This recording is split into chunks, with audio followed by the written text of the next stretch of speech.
Viking lawyer's got a brew in hand, streaming wild cases across the land. A courtroom circus, a legal ride, slightly buzzed on justice and a Viking's pride. Objections flying, gales a swing. Nick just laughs, oh, what a thing.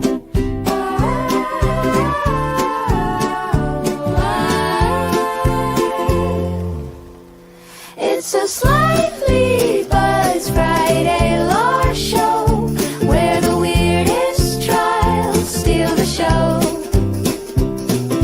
Nick's got the verdict, he's got the flair, with a horned helmet and a lawyer's glare.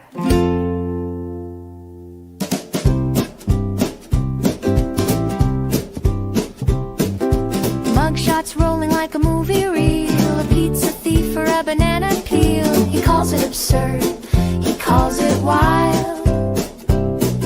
Your Honor, is this trial on trial? Raise your glass to the streaming king, a Viking lawyer with a legal zing. Don't sue me for fun, I'm here for the lore, and maybe one more drink before we explore. It's a slightly buzz Friday lore show, where the weirdest trials steal the show.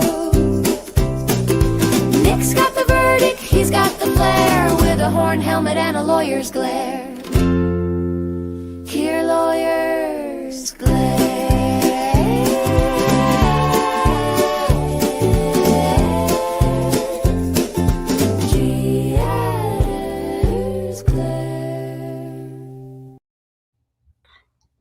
Hello, everybody, and welcome to Slightly Buzzed Show. I'm joined by Mo and Squid today, and maybe a bunch of other people. I've invited a lot of people, but it's Friday. People have families, I heard, and hobbies and stuff. So we'll see. We'll see. Today's main topic, which we definitely will get astray from, as we always do, is Laura Owens. And since her trial seems to be imminent, we're going to watch some videos, have a few laughs, and How dare we make fun of this poor woman who only got pregnant by the effing bachelor? She hasn't been pregnant ever. You know, I thought I was disreputable when I was telling people about, like, okay, so I was in the post office with my youngest daughter to get her passport, and her father and I are not married. He's a great dad. We're just not good together. So I'm, talking, getting the post, and I said, hey, can they go? Because they had stuff to do. So I'm here stuck in the post office, relatively full. And they're like, oh, did you need to go get your husband? I was like, yeah, that's not him. Yeah, he was a one-night stand that turned into 18 years of weird. But, it is. And then I realized, holy shit, why do I say the things I say? Yeah. Is that like telling the other guy you lost your ring in the couch? The couch. No, that was the same guy. I realized that I was appearing to be very, very single and able to mingle, and it didn't occur to me because I've just always been married. Like ring or not, I'm married, but I didn't realize I didn't have a ring on. So then I was like, no, I am super duper married. But I appreciate it. I'm flattered. Oh, that really happens to me. I can't find my ring either. While Mr. Mo is out of town with the boys, I'm going to take apart everything and see if I can find it. If you have luck, let me know. And when you find something, like, I always ask my chat, I'm like, if anybody knows a 3-year-old's hiding spot for shiny objects, or even small pieces of toys that belong to her and we can't find. Do you have vents on your floor? Because that's where mine put it the last time I lost it. Who invented vents on floors? That People was with basements. People without children. yeah. or Lost a cat people. event one time, but that was it. Yeah, I never understood the vents on floors. I mean, have you seen those stoves where the ventilation is in the middle of the stove? And then like, I don't want to clean that out. I'm having a hard time with the real flue. vent. Yeah. It's a home ownership. It's so funny. When we're kids, we're so quick and excited to be adults, and then for the rest of our lives, we're like, why were we in a hurry for this? Yeah. I keep telling my daughter she's gonna miss all those naps and regret all the naps that she did not take. Yeah. Oh yeah. Definitely. Don't be in too big of a hurry to grow up because you can't get that crap back. I mean, I've always looked older than I am. I mean, I started to buy our government run a liquor store. You have to be 20. I started buying that from there when I was 16, and that was fun up until now. Well, up until I was 40 and completely gray, and I'm just, sure this isn't fun anymore. I'm sure you don't look nearly as old as you think you do. There was a woman, I see her at least 3 times a week. I thought I was going to give her my mom's number so that they could be friends because I thought they were the same age. This woman is 44 years old. Oh. No, I am. She was my mom's age. I was like, oh my God. I am so bad at that. Like look, do not ask me what age I think you are because I never know if I'm supposed to guess like ridiculously too old, ridiculously too young, or if you want me to give you an accurate tell. Because all of these are probably going to end up with me looking like an ass. So I don't know. I don't like this game. I'm not going to lie. I've been guilty of how old do I look? Because people are like talking to me like I have some idea of what the hell they're talking about. And I'm like, how old do you think I am? Somebody was like 28. And I'm like, oh, really? These lines do not say 28. Oh. Well, folks, of course, the Wheel of Regrets is in play. It's slightly different. It has more food components than usual because I think the Getting Nick Drunk we had a 3-year run with it, and it's been fun, but I think it's ran its course. Now, it still has a few of these items, but I would like to close down my own stream. And so now, as you can see, it has horseradish on a tube, of course, because I'm Swedish. We have everything in a tube. I have habanero sauce. I have hot mustard. What else do I have? Peri-peri sauce here somewhere. And of course, salmiakki vodka, Vasa 1628, and For Pete's Sake, which are 3 liquors I actually enjoy. Oh, I still think the salmiak vodka is a hate crime. Like when I would rather do Malort, that's telling you something. Okay. Yeah. Well, yeah, I won't be buying Malort anytime soon. So it's going to stay a slightly buzzed stream and not a highly inebriated stream. I'm currently having vodka tonic. So, yeah, this is a slightly buzzed stream. $10 Walmart red wine, but my favorite cup. Nice. A beatbox cut with a lot of sparkling something or other. Yeah. And when I say horseradish, it is this. It's called wasabi paste, but it's colored horseradish. Yeah, real wasabi is really expensive. Yeah. And I prefer horseradish, actually, because it tastes more.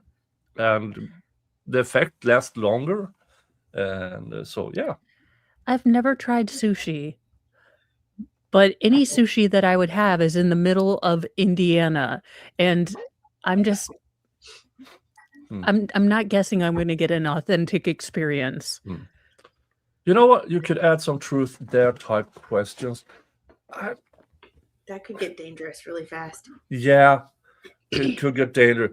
I mean, there are some questions I can't answer for legal reasons. And there are a bunch of questions I won't say for other legal reasons.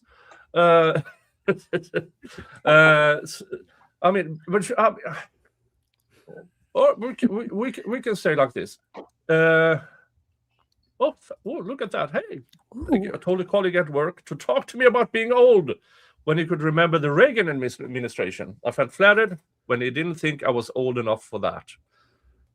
Yeah, that's when was Reagan? 80 to 84 or something? 84 to 80, no, 80 to 84. I don't know. I was just glad Squeaky Fron didn't get him. Can you imagine if Manson's weird redhead had gotten, Reagan? I had my client today show me a Polaroid picture from 1956. And he was in his 20s. In the 50s? My baby pictures were in black and white. Fuck you. My mom's were too. My grandparents were born before World War One. I'm pretty sure if he could have reached through the camera and slapped me for that comment, he would have.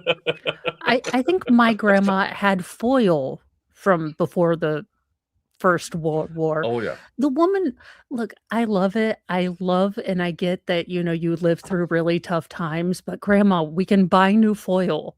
It's not on rations anymore. Like the ghost of leftovers past, we can buy a new roll. I still think I have the same roll of aluminum foil I had 2 years ago. My first computer game was a knockoff Pong. I had Oregon Trail on the big old floppy disk. Oh, like yes. The big old floppy disk. The actual number cruncher. Yes. Number crunchers was my favorite. That's how I made it through math class. I still sucked at it. The frog was always somewhat disappointed in me. Like, come on, Mo, you can do this. I wasn't born until after the first Star Wars came out. I got karma decades later when a young woman called Nirvana classic rock. I also saw baby pictures from 1938. Or 1936. One of the two. I don't know. My dude's 90. He's up there. Aww. He's adorable. He's adorable. But made me cry today. Made me cry. So you didn't watch Up, did you? Huh? I said you didn't watch Up with him, did you? No, his wife wanted to change something about him working with me because she has to drive him everywhere. And he was like, hell no. Like, I have, in all of my years, I have met a lot of people. I have never met anybody like you, and I'm not letting her take me away from you that easy. I was like, Aww. Oh, and before I forget, happy birthday, Dad.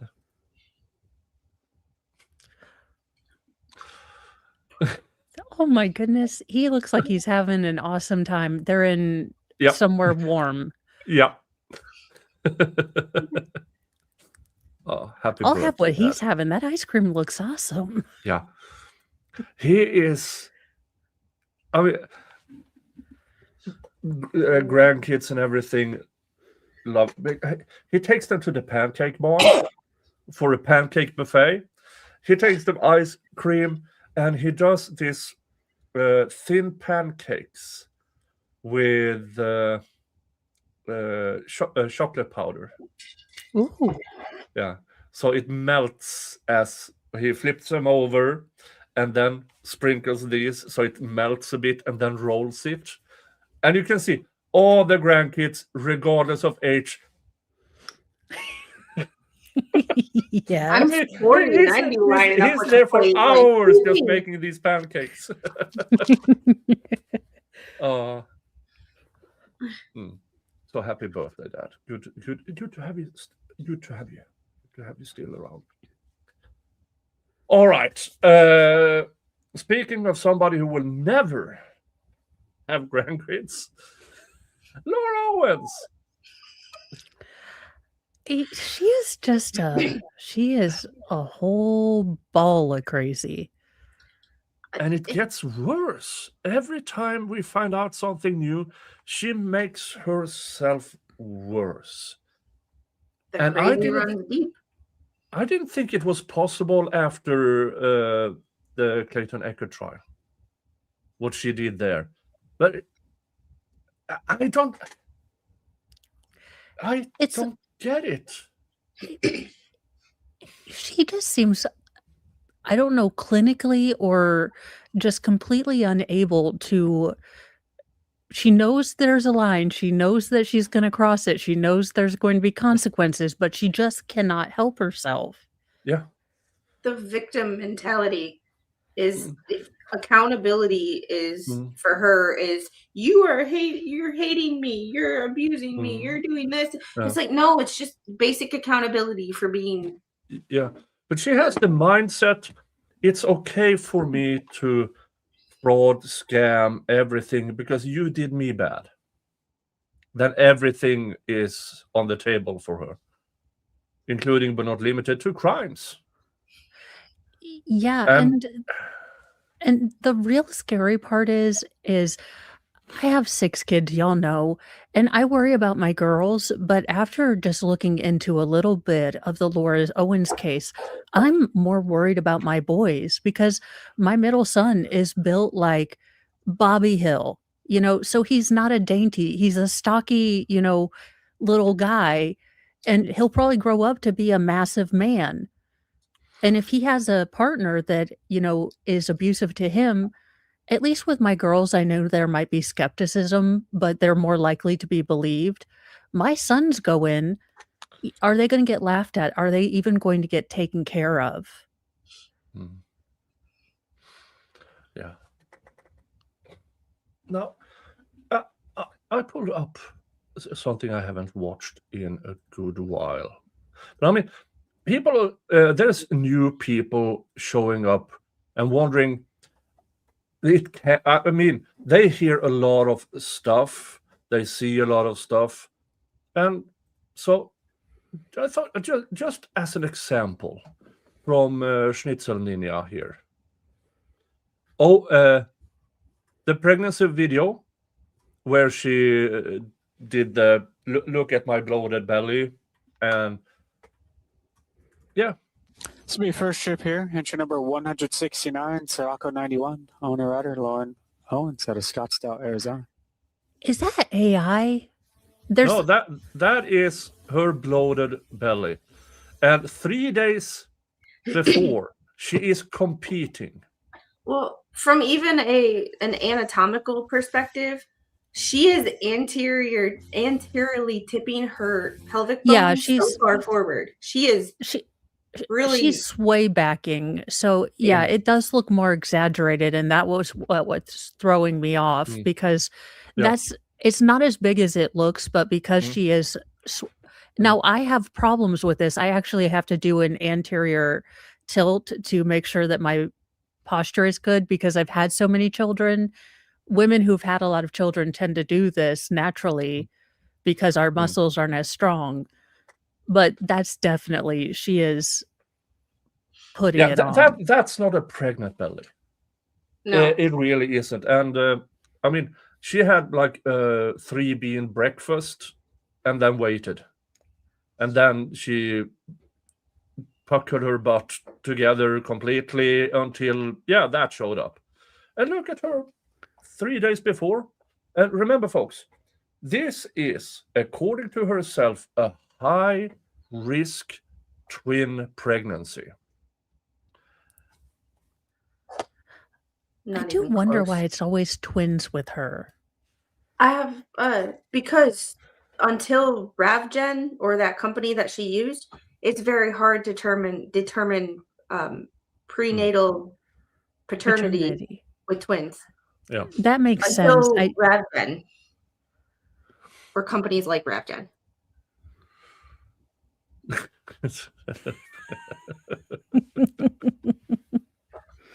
But I have a feeling that's why it's twins, because it's harder to check.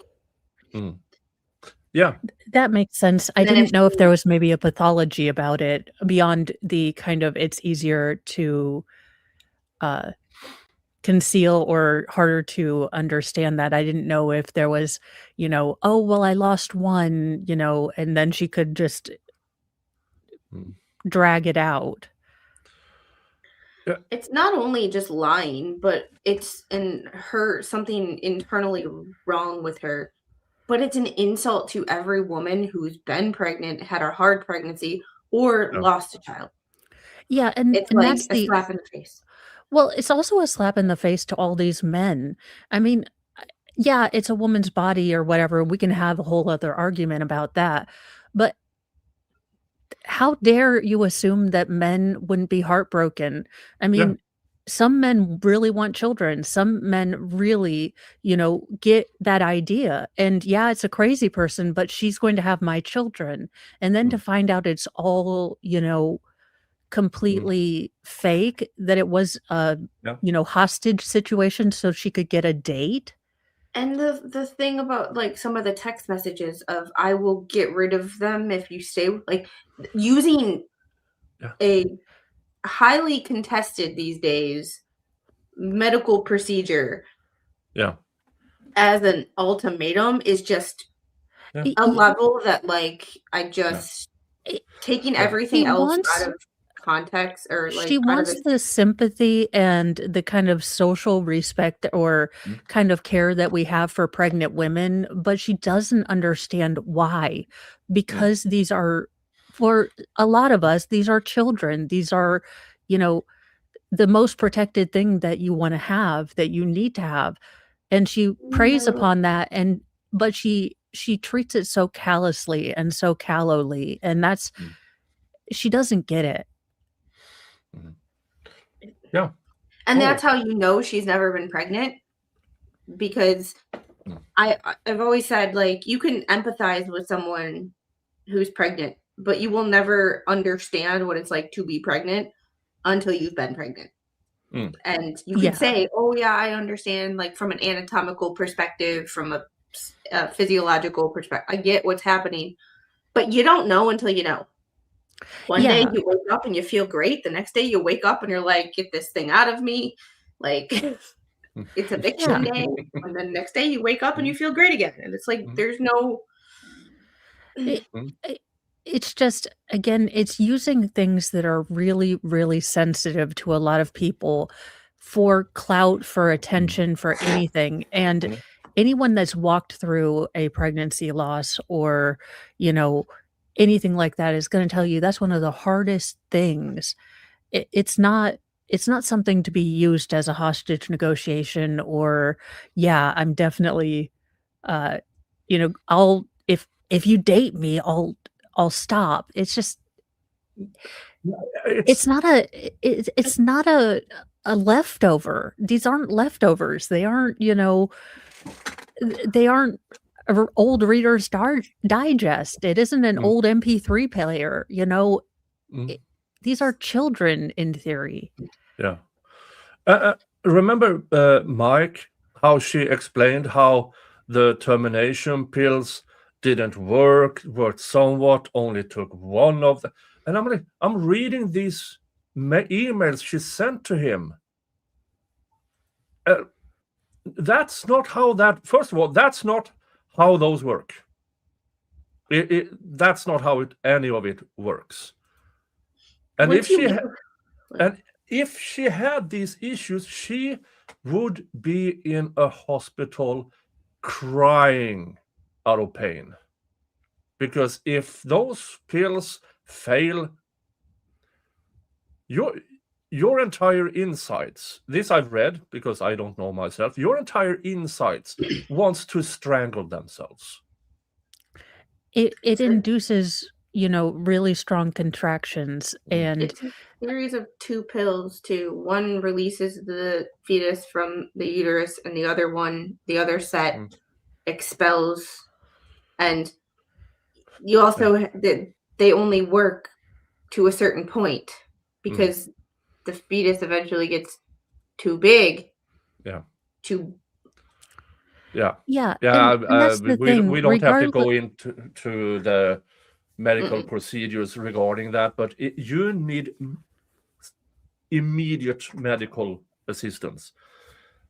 And then jump forward to Clayton, when she said, "Oh, well, there were something cocoon-ish on the bed, and you didn't call 911."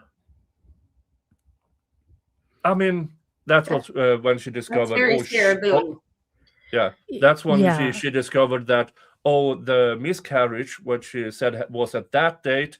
Well, then you need that. It's no longer a miscarriage after a certain week. Now it's a stillbirth. Now you need all the papers, and all of a sudden she just changed dates. As if you don't know when something like that happened. And I do wonder if there is a happy medium that we can find where we are protecting, real victims of abuse, but not allowing, again, kind of random claims. I wonder if there would be a way that we could set up, rapid investigations. So, because we've seen it in the Kelsey Fitzsimmons case, we've seen it in this case where someone with, little facts and evidence can go up and say, "I'm terrified." And yeah. And in the Kelsey Fitzsimmons, I mean, just paperwork. Not even getting in front of a judge who then can determine anything. No, just, paper, rubber stamp. Go fetch a child from its mother. And it's like, how can it be that easy? I mean, now we heard about other cases like medical kidnapping, and sometimes it's really easy there as well with medical kidnapping cases, where somebody who's these so-called child abuse specialists, whose entire employment depends on them finding these kids to take away from parents. And I'm sure they do a lot of good, but you still have that underlying bias. I have to find one today to make the hospital not question why they have me here and not leave this to everybody else who knows about this too. It's too easy to take a child away, and it's too easy to file a restraining order. Yeah, I mean, even though I know it's necessary at many cases, because you don't want them in the same building. But usually those women show up with teeth gone, black eyes, crooked nose. I mean, they show up after a hospital stay where they are convinced, he's going to kill you. Yeah, and usually those are the ones that are very hard to get in there in the first place because they don't want to break. They don't know how to break the cycle, and it seems incredibly daunting at that point. So there should be if we're going to hand them out like candy, there should be an expedited investigatory, period. Yeah. Then at least the other party should be. I don't know exactly how to fix it, but as in the Kelsey Fitzsimmons case, bring a fucking social worker to sit down and talk. Look through the house. Don't just fucking go and take a child, an infant. I mean, especially with the allegations that were being made. If she was Yeah. off her rocker that much, if she was being that erratic, then the house would have looked really, really messed up. So there were some things that they could have looked around and said, you know, this isn't matching what Yeah. Doofus said. Yeah. That's a good word for him, because that's about the most polite word I have for that person. I was trying to not get Nik's channel nuked before, 2 hours. Somebody sent me a picture on Discord about a flat, basically a picture of their torso, and they're a pretty skinny, in shape person, and then basically pulling a Laura Owens. Yeah. And I mean, it's pretty convincing. Now, but if you didn't know what they looked like 30 seconds prior to that, when they took the first picture, I don't have to do much. I don't either. I don't either. I took a video of myself in the gym doing one of the lifts today, and I looked back and I'm like, you can see just way too much like junk in the front. I'm like, just working on it. But yeah. And I mean, even if somebody were to believe that she actually, but you don't grow that belly in 3 days. Look at her. She's skinny. She's skinny, and because this would technically, say we believe her, say we believe that all the pregnancies were real, since these are still technically her first pregnancy, all of her abdominal wall is going to be very, very tight, and she might not pop out until much later. That just looks like extra, like the day before my period, I ate too much pizza. Yeah. I mean, be it I'm not that skinny to begin with, but you know what I mean. I always look like this. I mean, I don't need a special occasion. It's slightly larger after a buffet. But most women know you don't just gain weight in your belly. I mean, I never did. You could tell my face. I gained everywhere. The only it's just like I don't have any of those nice belly pictures because like it was everywhere. Like I gained everywhere, and I was like, you couldn't really tell. It just looked like I got really fat.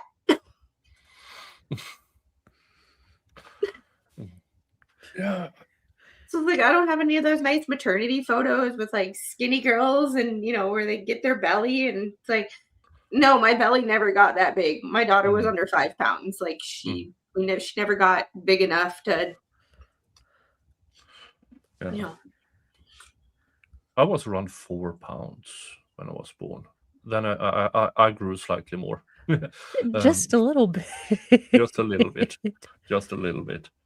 Now, one thing I noticed here regarding Laura being mentally unable to tell the truth. This is the first document she filed against Clayton Eckert.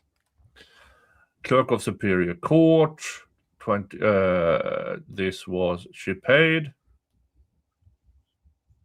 $344 for the filing, representing herself against Clayton Eckert. I mean, what's the date? August 1st, 2023, which coincidentally is over a month after she later claimed she had the miscarriage. Make that one make sense, Laura. Yeah. Make that make sense. And then she asked for legal decision-making, parenting time, child support. But here, statements to the court, information about me, Laura Owens, we know that. But look at Occupation: horse sales podcast host. Didn't she tell all the courts lately that she has never had a job? Yeah, but I don't know that you would write down failed country music star. Oh, yeah. I forgot about that. Oh my god, I forgot about that. I did too. I mean, if I had a record published, I'd write that shit everywhere. Like, it'd be in my LinkedIn bio. I'd be like country music star, like in the most loose use of the term. Let's see, do I have it? Oh, there it is. There it is. Hold on. Yeah. Oh, Squid, you knew that Laura, according to Ginger Ass, made songs about her love for dogs. Did you know that? I've heard about that. Yeah. I have not actually covered this case in a long time because other things took priority, but like Gingras was a whole. Now, I was inspired by this revelation of information. So I went to suno.com and made my interpretation of how I think Laura Owens sings about her love for dogs.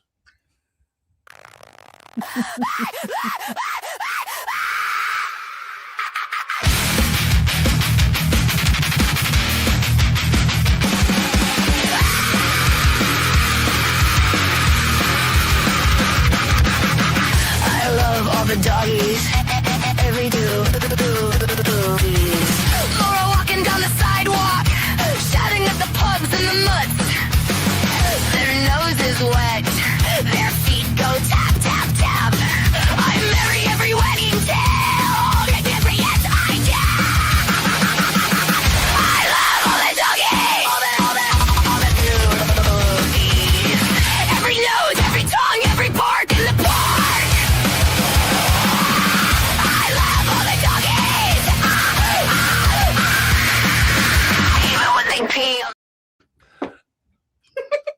I think I'm quite close. The tone is just perfect. She needs a Furby. Like I don't trust her with a real puppy, but she needs like something to love that doesn't require any adult human attention. You know those babies that we got like in high school, like so you wouldn't become a statistic? She needs one of those. I don't know. I felt like I got a bag of flour and an egg. She needs a padded cell, and she can imagine doggies. Oh my goodness! Maybe the neighbor, the guy, the woman in the neighboring cell can bark at her. I don't know. No, don't give her a Tamagotchi. Oh, that would be she would be a serial ender. She'd forget to feed it. She'd have to go back to restart. Give her, paper dolls. Give her.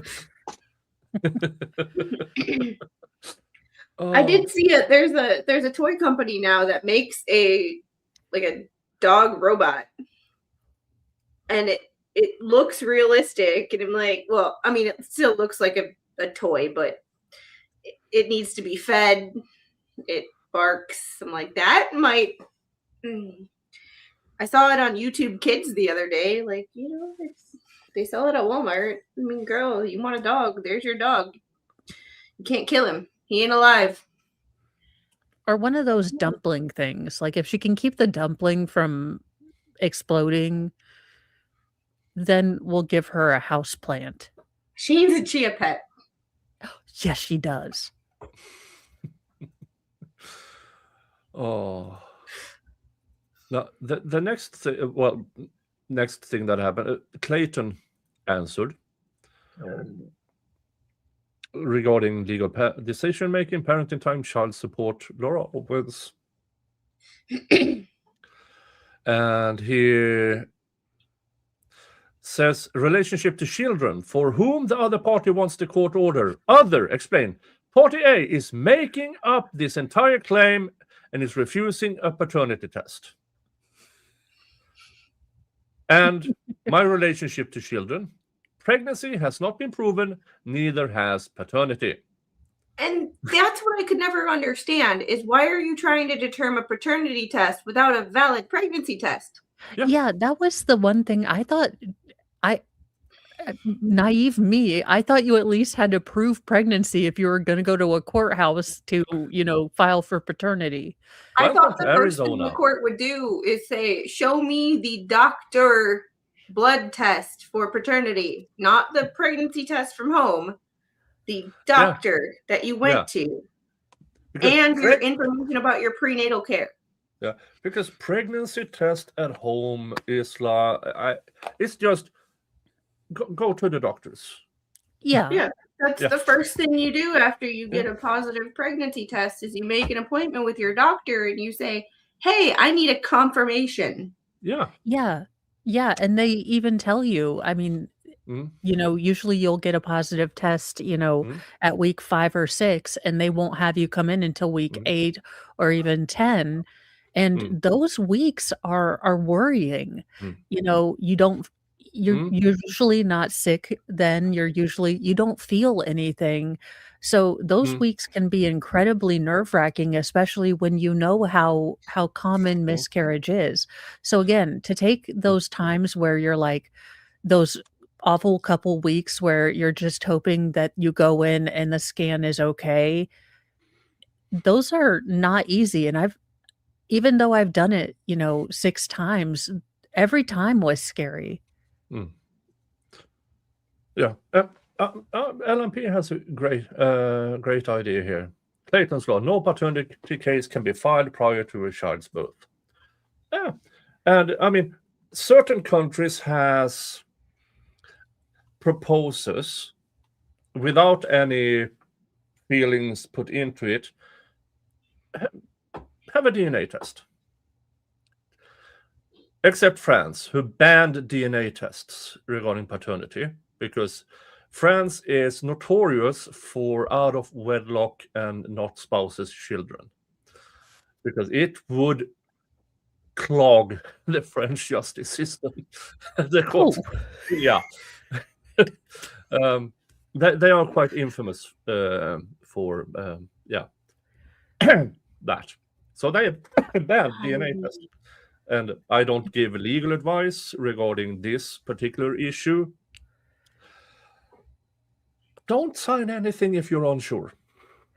Yeah. And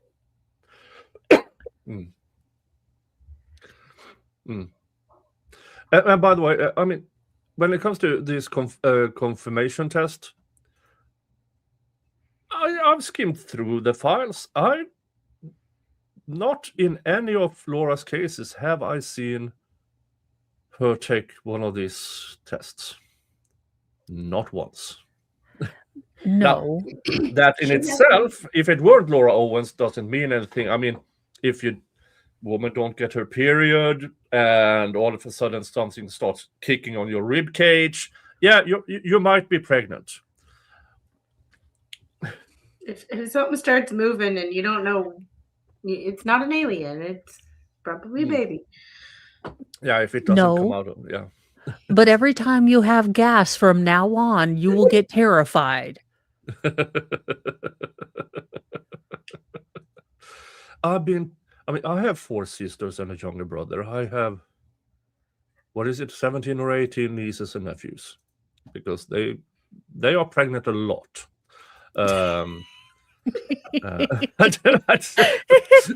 What can I say? And the discussions at the dinner table is after somebody just gave birth is poo and tears. I know too much. I really didn't want this information. I really didn't. But now I have it. Thanks, family. Nick's going to have a second career as a midwife. Can you No. just imagine? Relax. Hello, I'm Nick, just here to collect your baby. Oh, yeah. So And many that things that to say, alone, but I mean, a lot of guys really don't want to hear it, and many doesn't really know anything. You can have a father of 12 who has no idea how it happened. I mean, but if you have at least some notice, your immediate thought is, no, Laura, just no. But apparently, somehow she keeps fooling people, and I don't know.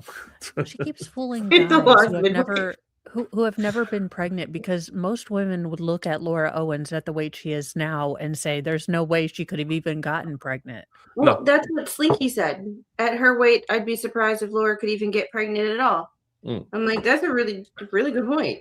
Yeah. But if I were in her situation and needing to take someone, thank goodness Mr. Squid is an amazing dad. But with that, and someone asked me for a break, I'd be like, here's my blood, take it now. Where do I need to go? How do I need to do this? It Yeah. wouldn't Yeah. be this, well, I had an 8. No, it'd be like, here, let me prove this right Yeah, now. especially if you're wanting to, set up support, get all of that ready before the kids come. Yeah, you're there, like, you filled out the paperwork, you should be getting a blood test right there. Yeah. And sometimes I wonder, because the court can order a lot of things, very, very invasive procedures on people. I don't know if forcing an actual confirmatory test is within the court's jurisdiction. I think it would be something that courts would be very, very reluctant to do because of the hot button issue of, female autonomy, reproductive rights. I Yeah. would think that would be something that would be very, very hot button. Mm. But with abuse of the system, Yeah. there has to be some give and take. We've been very victim oriented, and maybe there can be some steps that still provide safety to victims, but also ensure that the system isn't abused. Yeah. And Then at we what have to point rely is on the victim politicians talking making to laws. Well, ideally, what I would like to see happen is for people in the front trenches, the social workers and things like that, to give some insight into what would be maybe the best idea, because I don't know. I don't work with this every day.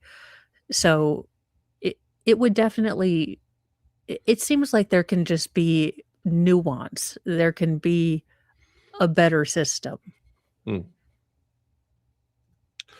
Yeah, because apparently today's system leaves it open for people like Laura Owens. Now, Laura Owens might be that extreme exception that you shouldn't make laws about. Yeah, but she's been doing this for a decade that we know of. And how many Laura Owens aren't caught? Yeah. How many Laura Owens end up with, people that don't want to fight back, that just fine, whatever, just go away. Yeah. And how many Laura Owens, I mean, where I grew up, I mean, it wasn't unheard of. And this was a really small place that a girl wanted a boy, or boy broke up with girl was suddenly pregnant, they got together again, and then she became pregnant for real. It's not unheard of. No. Wait a minute, did I just get raided? No. Something happened. No, it was my chat went from live chat to top chat automatically.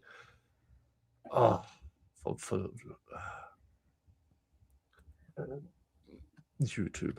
And hello, Slidey over at Rumble. And hello, you guys over at X. Yes, we are talking about Laura Owens and get sidetracked all the time. Welcome to the show. It happens. LMP, like what happened Friday to with Mike, he was alcohol. told from the beginning it was too costly for him to fight it. Yeah. And now he's spent a fortune for the last decade trying to fight it. And all he did was to get away from her. But Laura Owens is the type of person, she doesn't care. She will never let it go. No, Even if she's and sentenced to prison, yeah, maybe she spent a year in jail or something, she won't stop. I Just- I see her very much like Corey Richins in that she doesn't listen. What her feelings are paramount, and I suspect that she will go to prison. You know, they will offer her a plea if you just, accept that you've done this, accept treatment. I don't even know what kind of rehab you would send someone to, but she will go to prison saying that she was pregnant, even though every piece of evidence shows she wasn't. It's Yeah. I can't. It's so crazy because she's the type of person that everybody else is wrong and she's right. Yeah. And it's like, is this from the way she was raised? Because she's at a certain age. She was in the age where everybody wins and everybody validates your feelings and what your feelings always matter. And people's feelings do matter. Yeah. However, your feelings don't matter any more or less than anybody else's. And why do her feelings and what she is going through matter more than everybody else? Yeah. That's so she'll never admit that she was wrong. But could you imagine her in the support group? Hi, my name is Laura and I'm a something. Yeah. What would that be? Yeah. Yeah, and the scary thing is, what if she eventually one day does succeed? Yeah. Being a parent is so much more than the pregnancy. That's the easy bit, as silly as it is to say. There's no one crying, there's nothing. That's the easy part of parenthood. Then you have an entire person that is pretending, or not pretending, is depending on you. And you can't, just screw on off because you're having an off day. You can't just, have a bad day and then give it to your parents or someone else. It's a full-time job. Ain't that the truth? Well, and children, so Laura seems very much like a type of woman that has that very teenage mom kind of like, I'm going to have a baby so someone will love me. And babies take a lot more love than they give back. My daughter tries to beat me up at least once a day. And it's like, hey, can I have a hug? No, I don't like that. Hey, you want this for dinner? No, I don't like that. You liked it yesterday. Well, but I'm thinking about a newborn when that baby is very vulnerable. They don't smile at you. They only cry. And you get to where you can hear like a hungry cry versus a hurt cry. But for that first couple weeks, you are just like, I have no idea. Like when they sleep so loud and then they sleep quietly and you're like, oh my God, did they just yeah. They start sleeping like through the night watching and for you don't, exercise? because you're like, it's a trick. The first time she sleeps through the night, you're like, is she okay? And then the one time you get to sleep is like you can't because you're so worried about. And that's why I wonder if she wants the children or if they're just her vehicle to get the relationship, because it would take attention away from her, and I don't think she's mature enough to sacrifice, being the center of attention. That's something I hadn't thought about. I mean, I guess I hadn't thought that far ahead if she was ever an actual mom, but I thought more about the child. But yeah, I didn't really think about that. She'd have to share attention because you'll never be first in anybody's world ever again. She would give it to her sister. That's because her sister, from the little information I get there, I mean, she's married, she has kid, kid or kids. I'm not sure because I don't keep track. Also, I think they are trying to hide assets via her. So, but I mean, that's also, she thought she got away from the family. She moved away, she found a man, she got married, and all of a sudden this happens with Laura, and it's family. Blood is thicker than water. Family sticks together, and all the gaslighting. Folks, you should hug and care about your family. Unless they're shit, then fuck them and give your love to the people who deserve it. And it might be really tough to be on an onslaught of gaslighting from family members. And it's hard to give advice other than walk away. Yeah, it is interesting how the parents have catered to her whims so much. Again, there is a part of parenthood where you have to let them fall. Where, yeah, it sucks like heck when you see them, have to live with the consequences, but that's the only way someone will learn is if you don't pick them up when they fall, when they have to get up themselves. Yeah. I'm wondering if she was the type of kid there, because those type of kids where like they have a sibling and their sibling has a birthday party and they have to open a present too because they can't let their sibling have attention for the day. And I do wonder if the parents cater to that, like, okay, we're gonna have like Laura gets a cupcake and you get a cake. And I do wonder if there was a lot of that because she doesn't seem to understand when people say no, that it's a complete statement. She feels like it's a negotiation, it's a starting off point. And if that's how her parents treated it, then she doesn't understand when people say no. Yeah, but now she's 36 and she won't get any younger. How she treats her body by self-starving, I don't believe for a second that she has an eating disorder. Not for a second. She does this to herself for sympathy. Because now she's in deeper trouble than she's ever been before. And what is her solution? She starves herself. And long live the jingles! Yay! And thank you. I saw that. Good evening, Niklas Melissa Squid in chat. Hello, Atheist Ant. Member for 29 months. And I saw Dave earlier. Go Tigers! I asked if he could be here, but he couldn't because he was watching the Tigers game. They are apparently facing the Blue Jays. Go Blue Jays! I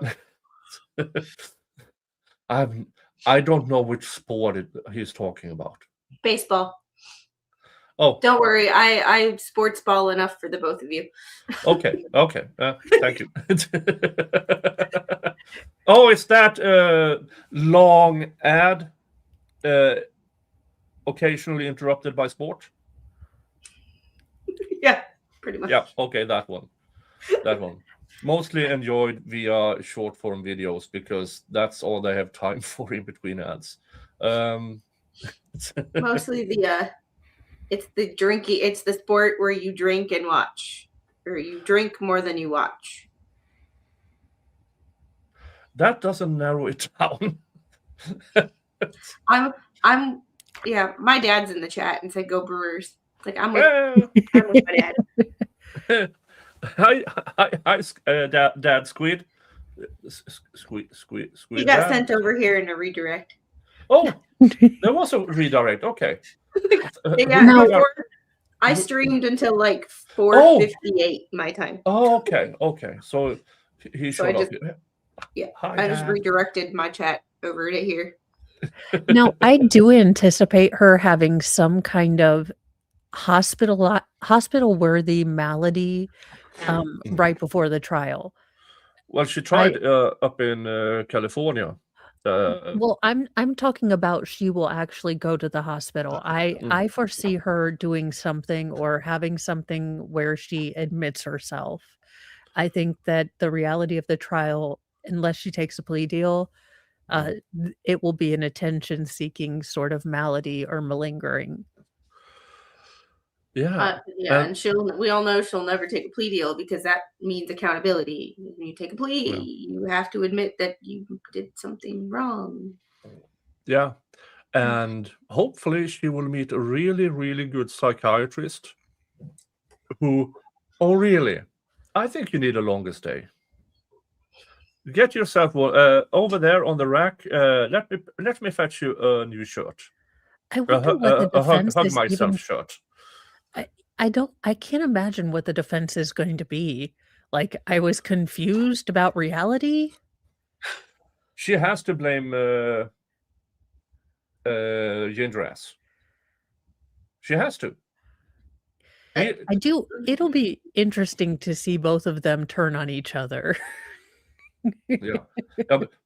But even with Ginger ass, that only applies to Clayton and the later proceedings, when she actually perjured herself and admitted to forging evidence and all the things.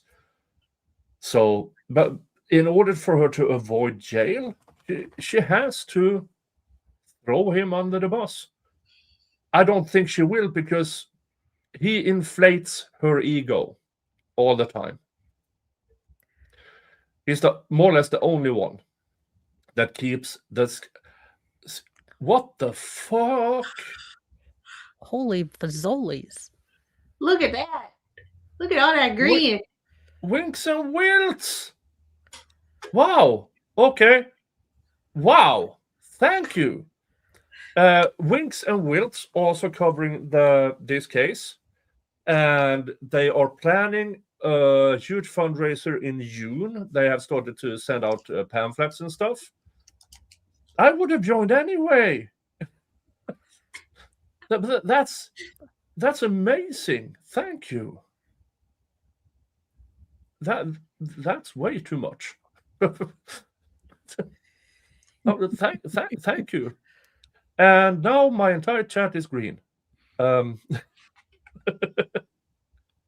you. Wait a minute. Hold on here. I need to check here. Dun, Wink and Wilts. Are you on X?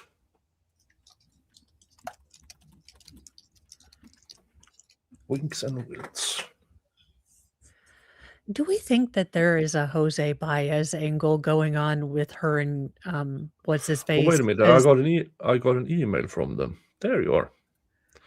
So I can send an invite, so they can show up themselves.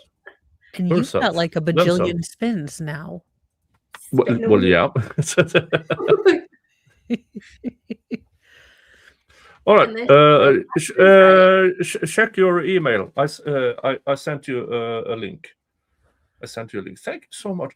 I can't all the names because it's all of them, except those who have this business account, who sadly aren't eligible for gifted memberships.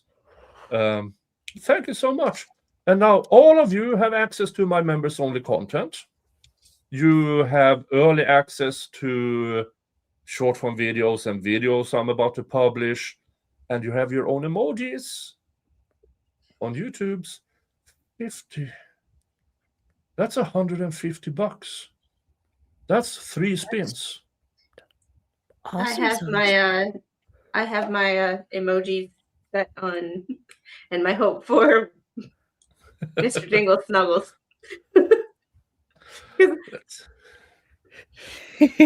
yeah, because now I'm going to scare him as he's asleep. Yeah. Yeah, that's that. Nice knowing you, Nick. Oh, there it is. All right.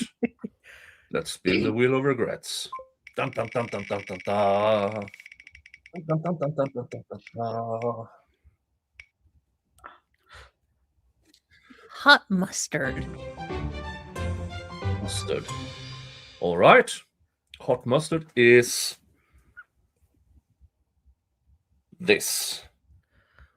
Mustard in Swedish is senap. Ah, And I this would is have never guessed that. no, but a few does.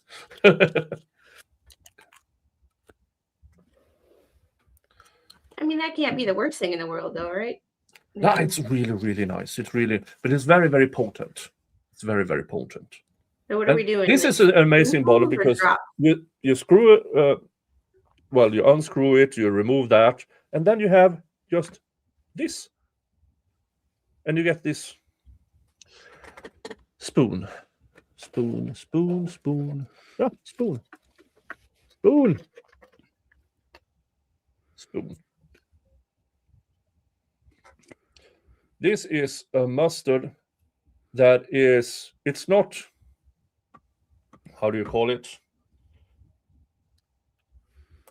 Not flat. It's very grainy because it is only crushed mustard seeds. I tend to like the crushed mustard.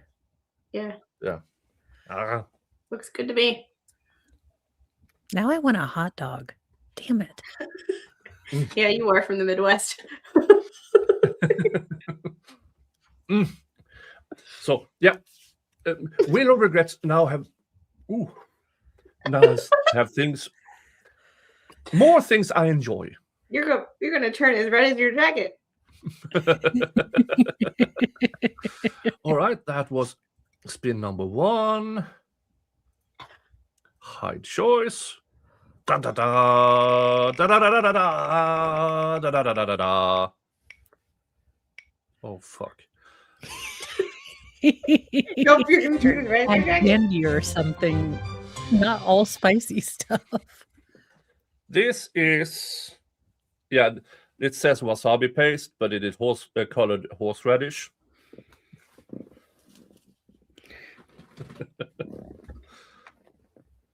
So I get all the things today.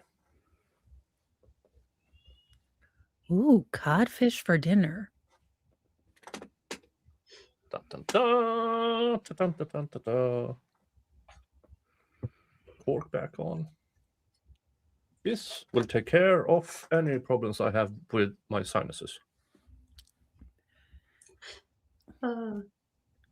Dad's taking advantage of the fish fries while he gets them. The nearest Culver's is 45 minutes away. So we're about to move to a place where you don't have fish fry, but you have fried green tomatoes and gator bites. Ooh. Ooh. Had me at fried, you lost me at tomatoes. But gator bites, I'd try gator bites. Gator bites are good. He's tearing up a little. Clearing up the sinuses. That was number 2. High choice, thank you. I just laugh because I'm such a picky eater, like normal stuff would be on my wheel of regrets. Oh, for the love of fuck. What is peri peri sauce? Yeah, I was meaning to ask you this. What's peri peri sauce? Well, peri peri is those really, really tiny hot peppers. Oh, okay. Yeah. Yeah, Nick, next time add some sweets. You needed Tums after that. After I watch you eat this, I'll be right back. I have to go grab something. All right, let's see. Dun, dun, dun, dun, dun, dun, dun. This is, well, it's called piri piri. Now, as you can see, I really like this. I have it on everything, but by itself, it's yeah.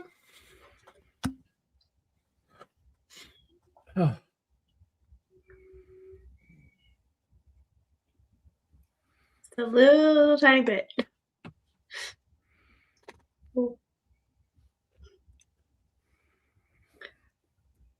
It's not only that, as you flip this spoon over so it directly hits on your tongue.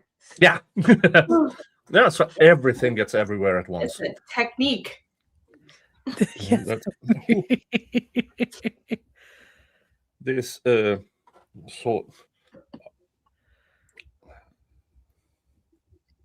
It's 67% pure piri piri, and then additives.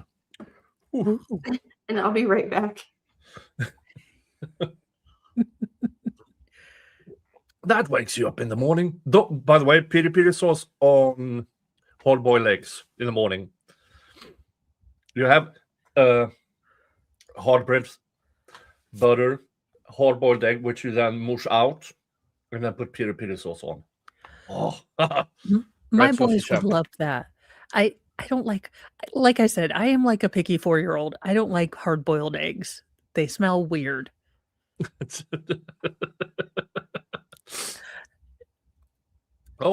Fry an egg then. On fried egg, it's also good. It's good on eggs. It's good on eggs. I like scrambled eggs.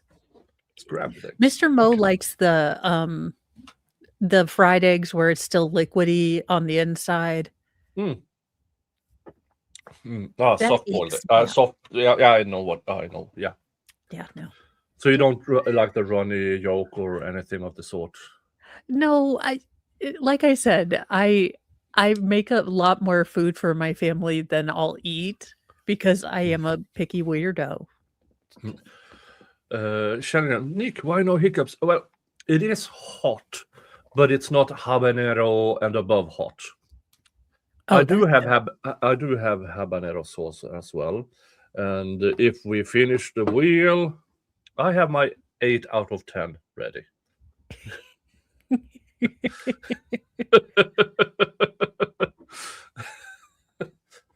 Whew. But yeah, it's hot, but it's delicious. No, I used to like spicier food, but I've found I'm more sensitive to it lately. So Hard-boiled eggs in the Instant Pot 3+3+3 method. I have no idea what that is. 3 eggs, 3 ways, 3 times. If your hard-boiled eggs smell like farts, you overcook them. Yep. I mean, look, I make them for my family. They love them. I make deviled eggs, and just for them, I won't eat any of them, so they can have all of them. Oh, how nice of you. Oh. All right. Now let's jump up in time. Now it is 8/23/2023, and I think it's just about now that Laura discovers, oh, this guy is fighting back. Whoopsie. Motion for contempt. This is her asking motion for contempt. This is her retaliating after he questioned her. Comes now petitioner Laura Owens, who requests that the court schedule civil contempt proceedings against respondent Clayton Eckert in this case, and in support thereof would show unto the court the following matters of facts. On May 20th, 2023, petitioner and respondent engaged in sexual activity. On June 1st, 2023, petitioner took a positive pregnancy test at Banner Urgent Care on Greenway and 64th Street in Scottsdale. Exhibit 1. Petitioner informed the respondent that she was pregnant, presented him with the evidence from the visit. Petitioner told respondent that she had not been intimate with anyone in the band since March of 2022, which we now know was completely false. She lied. Yes, she lied.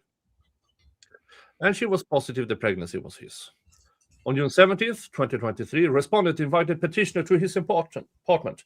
Respondent had purchased the pregnancy test and asked petitioner to urinate in front of him to confirm the pregnancy. Petitioner complied and the pregnancy test was positive.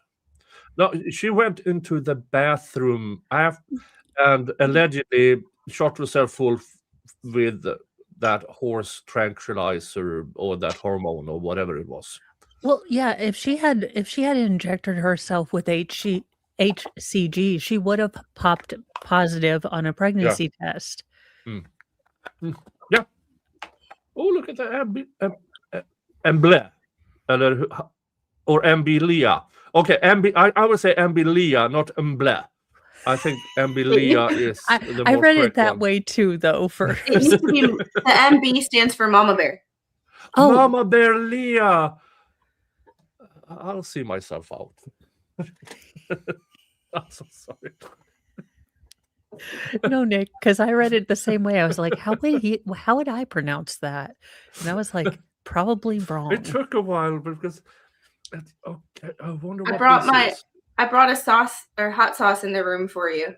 Ooh. It's ghostly garlic. Ooh, that looks nice. It's Yeah, I have with a. ooh, it's aggressive.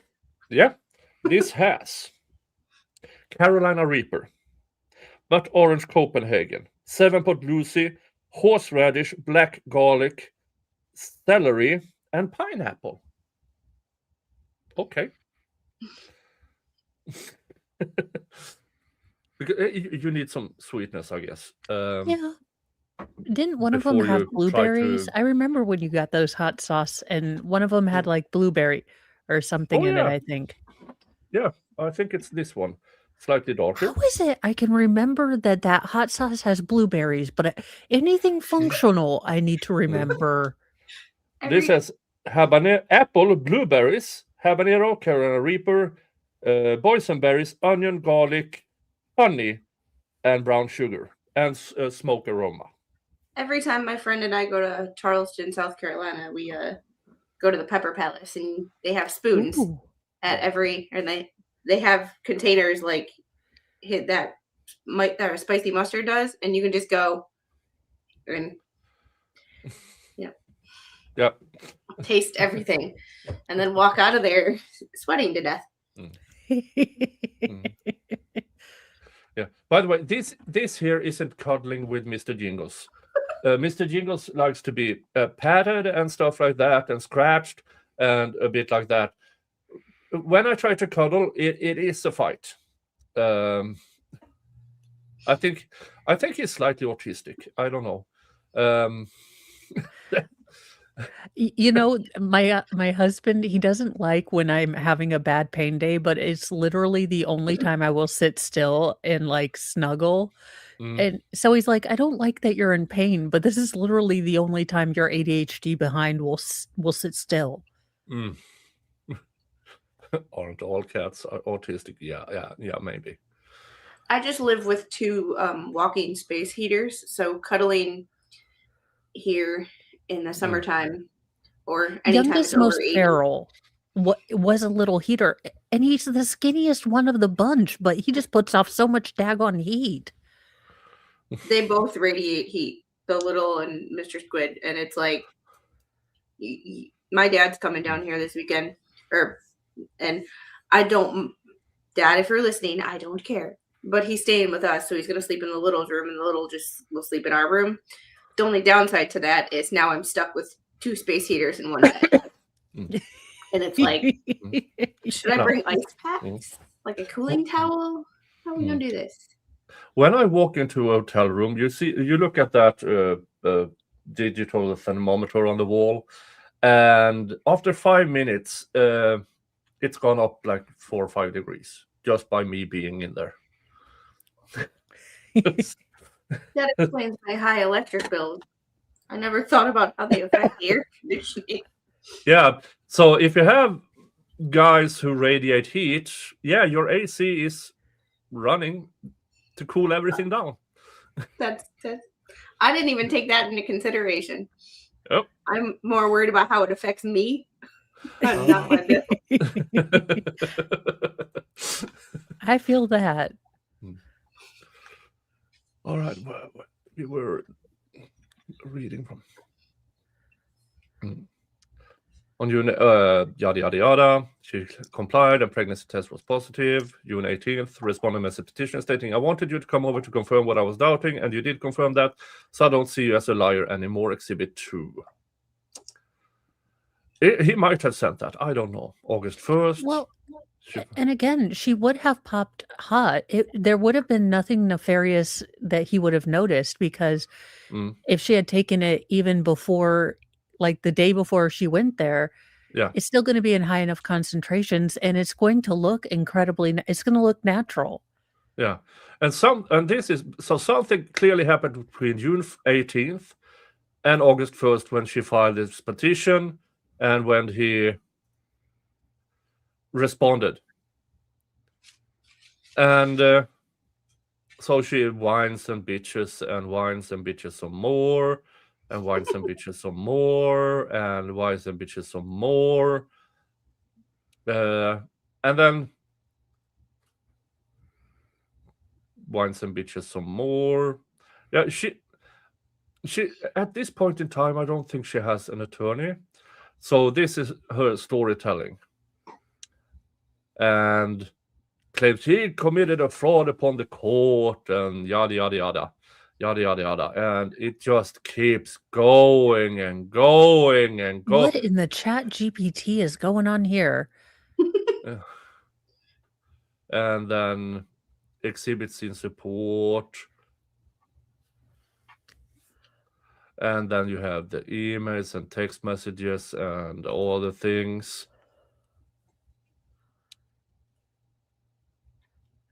All the things where she's like, woe is me. Look at how awful people are to me. Poor you. Poor me.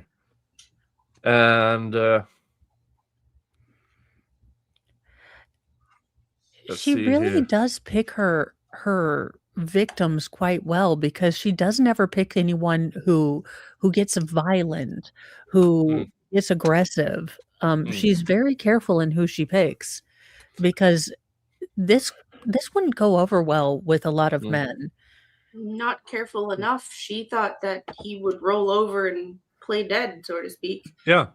I mean, if she picked the wrong person. Yeah, if not for Clayton, if she picked any other person than Clayton, we would never heard of her. And she would have kept doing this to more men. Which makes me wonder, are there more Laura Owens out there that just haven't gotten the spotlight? Yeah. I'm sure even if there's one per state, that's still 50 Laura Owens out there. Ugh. Yeah. And how many is now inspired by her? And worse off, how many David Gingerses are there that will defend these people and make it seem like they did no wrong and inflate their egos even more? Yeah. There are a lot of David Gingers out there.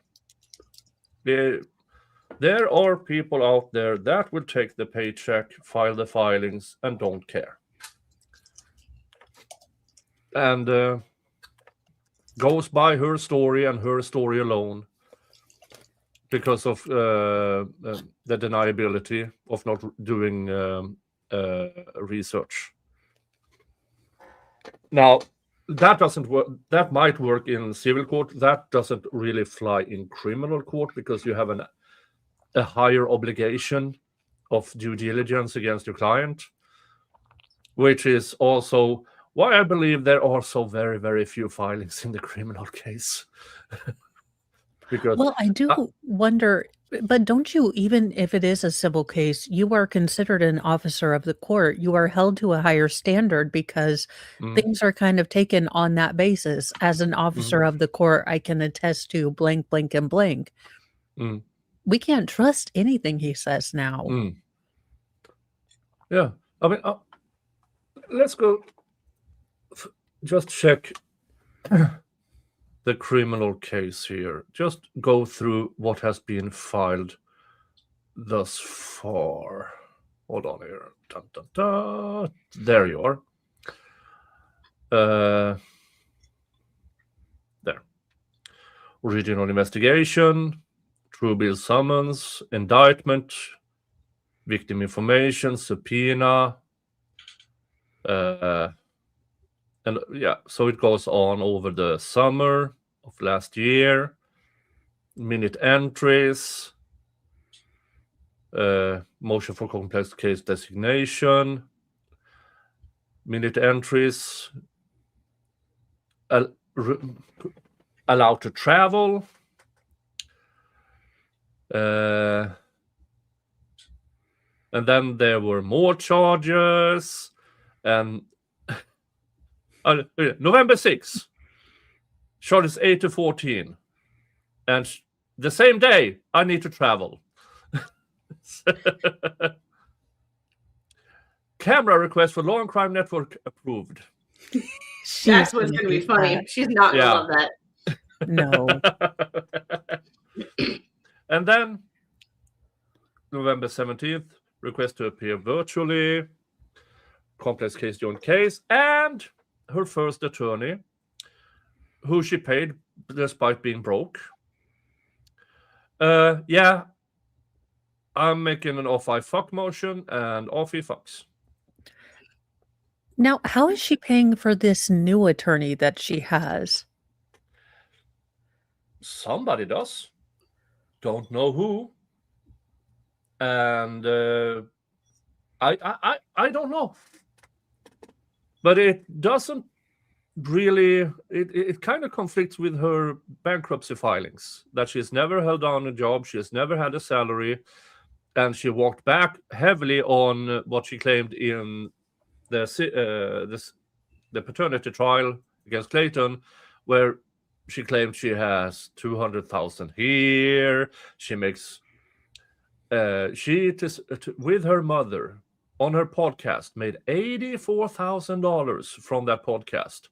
And when they asked, "Oh, where's that money?" "Oh, we had expenses." It's a podcast.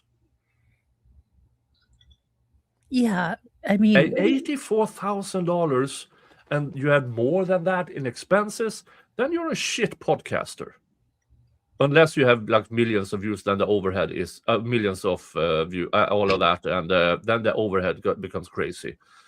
But I mean, me and Mo, we could say that our coverage of different things together, we can call it a podcast. It's two morons laughing at stupid things on the screen. The overhead is minimal. yeah. I mean, would I like my salary to be that to which I feel I should become accustomed? Yeah. Yes. I mean, I've said this Wait, before. you're supposed to make money at this? I know. It's a weird thought. If I had a channel that generated a lot of money and all of that, would be fun. But I would hire Mo and for wigs and snacks. Pretty much. Yeah. That's why Mr. Mo has to be in charge of contracts, because they're like, you have a wig budget. I'm like, I'll be there. Don't forget the common sense Moisms. And then eventually royalties from her book. Oh, yeah. I mean, we could make Hallmark cards believe or Laura call it Owens. Mo cards and sell at souvenir shops and stuff like that. I mean, the ideas are endless, but it's just the actual doing. It's the hard part. Well, it's, I've got that new mobility chair. So, and we specifically got the battery that can go through TSA, which I didn't know there was an issue with. Look, I haven't been on an airplane since Boeing started sucking. Okay. like make the great American road trip great again. That's how I feel about air travel. But now I'm like, ooh, I can go visit. Like, can you imagine me in my handy capable chair rolling dirty into the Laura Owens? You see me rolling. Da-da-da. I would be blasting Weird Al's White and Nerdy. Just. But I did see that mobility thing. It has a cup holder. It does. I know it does.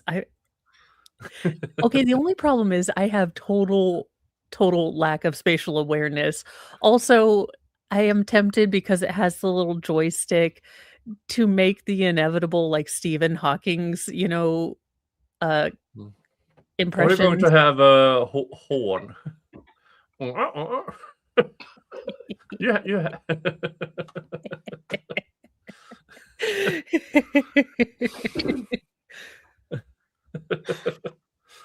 Oh. Oh my goodness.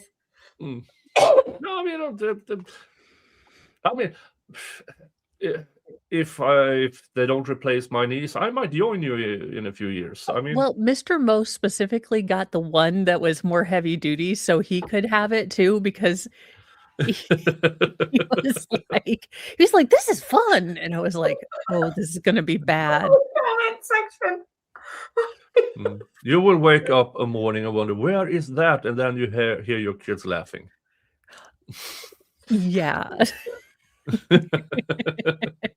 How fast does Speaking this Simbo. go down that hill?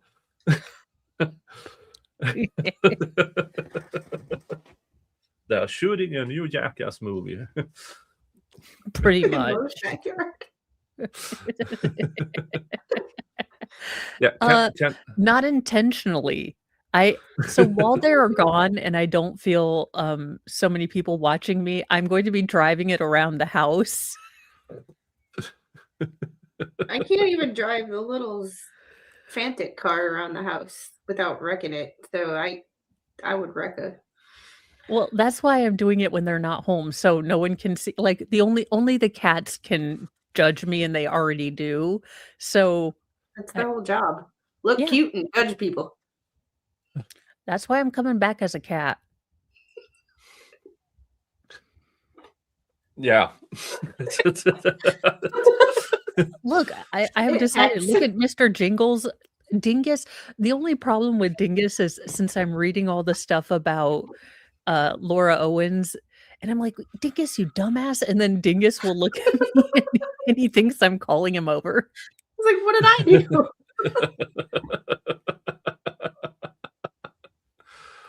Had nothing to do with it. What did I do? Well, what else do we have here?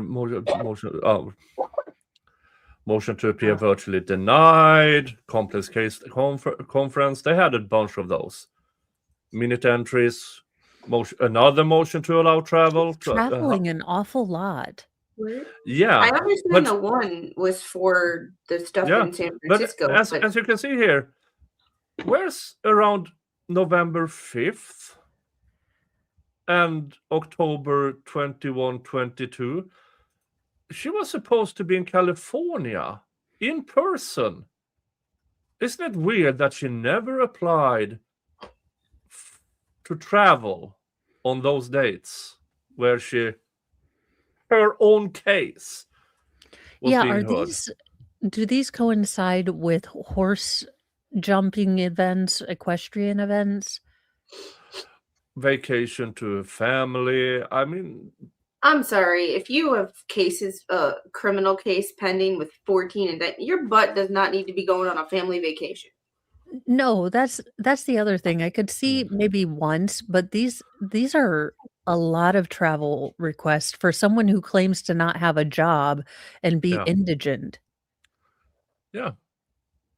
And January, motion to allow travel. And then you have January 20th, initial pretrial conference, state's allegation, multiple offenses not committed on the same occasion. That is the repeat offender first time court statute in Arizona. She's being treated as a repeat. The cases are handled as a first time offender, but at sentencing, since they are time in between, she will get first time offender on the first one. On the second one, she's a repeat offender. Even if it is the same trial. I mean, that makes sense. Again, I do like that they are going to be able to bring in the pattern of behavior from the other victims. Yeah, and I can't wait to see the witness list if that poor woman who she stole both the sonogram and the story from. Oh, that poor woman. They want if she testifies, Laura's fucked. Completely Yeah. fucked. I just don't know as a defense attorney what your strategy would be other than throwing Gingras under the Plead bus. out, for the love of fuck, plead out. I would assume. You would think someone with common sense would plead out, but also someone with common sense wouldn't have gotten this deep into whatever this shit show is. Yeah. And again, minute entries, state's motion for protective order. That's interesting. What's that? Protective order by the state's motion. Ars, paragraph 13. I'm sorry, Arizona, but if you have something that is ARS, I will pronounce it Ars every time. Protects the victim's right to privacy by requiring law enforcement and prosecution agency redact victim identifying a location information from records disclosed in a criminal case. Yada yada yada. Who is this for? Victim. Okay, so this is one of where they have victim's copy of laptop via Axiom, which contains victim identifying information. The victim's copy of laptop via Axiom contains hundreds, thousands of pages, blah, blah, blah, blah, blah. Due to the nature of the media format and or the quantity of the media data, the victim's identity, blah, blah, blah, cannot be redacted. So this is, the contents of this laptop cannot be FOIA'd, so to speak. So that is what that means. And was it...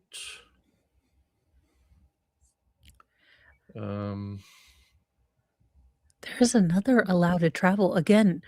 So you got February 4th, you've got February 25th. February 4th, 6th, 25th. 5th.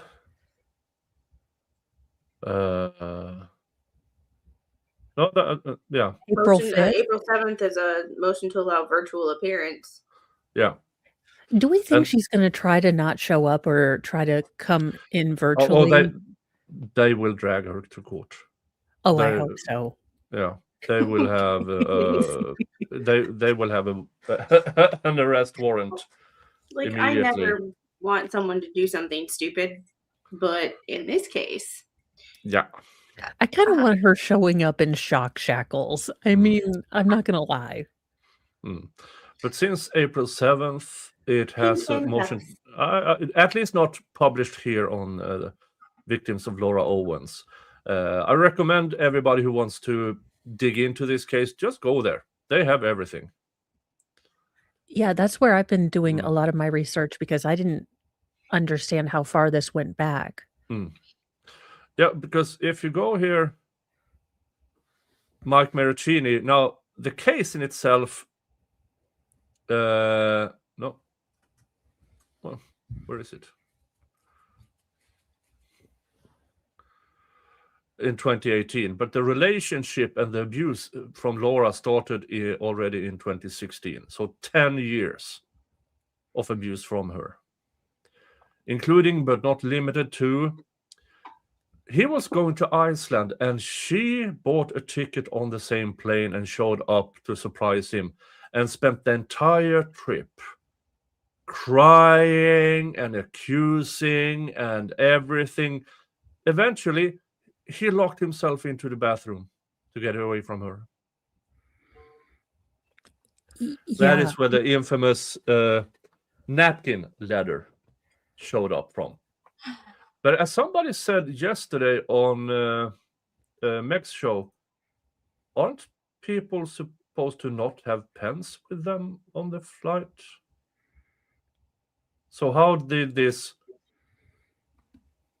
You can have pens. napkin with ink can on. have- I think can you have can have pens. You can have, okay. Yeah. Yeah. Okay. Because you can Less stab than- people with Either that pens. or I've been going through TSA wrong all these years. I was about to say, holy crap, if I was supposed to turn over my pens. Mm. I mean, I have to check my keychain because I have a tiny one there. Okay, I have to leave that one at home if I have to travel. But a pen, okay, you can do a lot of damage with a pen. Ask anybody Yeah. who has went through middle school what pencils and pens can do.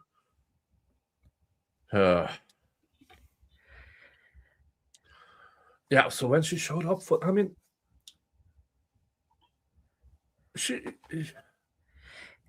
it's hard to understand exactly how much abuse she has done to everybody who has ever tried to turn her down. Yeah, Restraining orders. I wonder if we would ever get a true accounting of all of her relationships, if this started from the very jump, or was this something that developed over several failed relationships? Because it doesn't seem like it's something you would start doing right away, but after many, many rejections. Or she heard it, maybe she got a bunch of reactions, and then she heard some older person if she was in high school or a junior in high school, and some senior said, yeah, I did this, and she thought, this is how I'm going to do it. Now nobody is going to reject me and not pay for it. And you don't start with this crap at 25. Not this full-blown raging thunder cunt behavior. Yeah.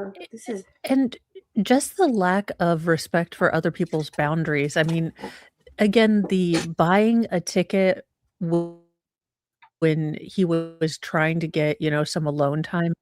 Yeah. It's very Corey Richins. My feelings are much more important than your boundaries, sir. And even she showed up when he got together with his now wife, and she keeps going after him.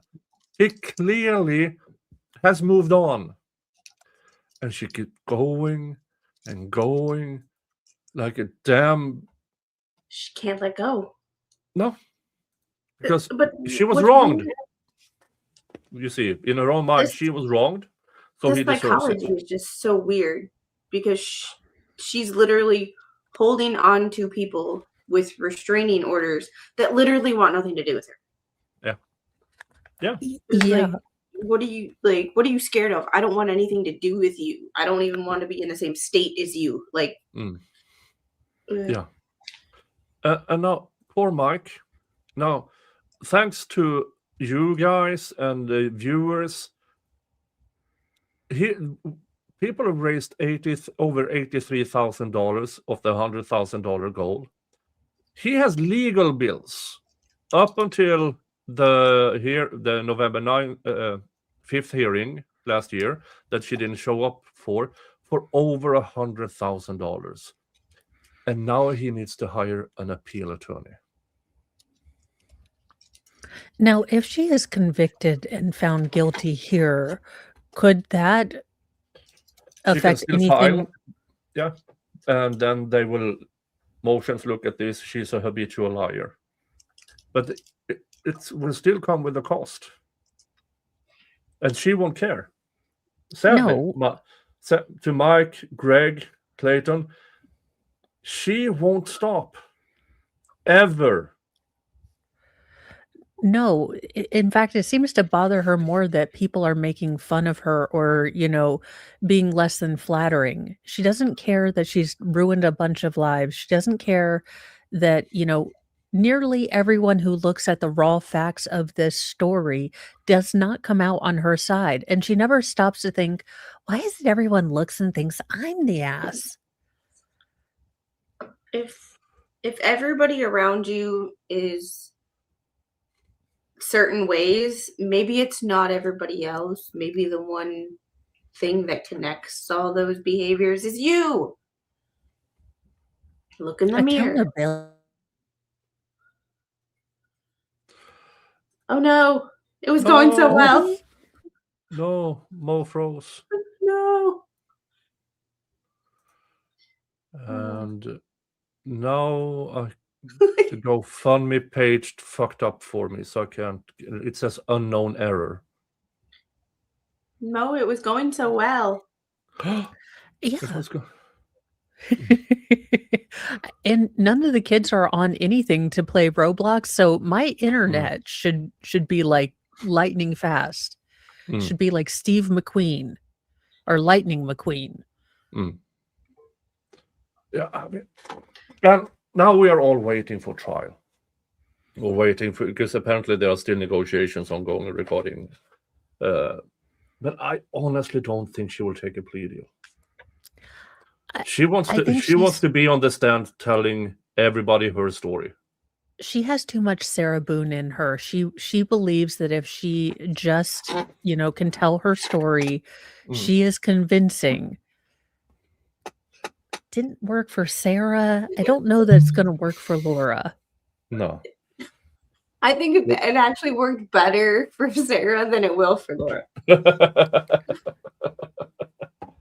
And that's saying a lot. At least Sarah got free representation from an actual good lawyers. At least, Laura got ginger ass.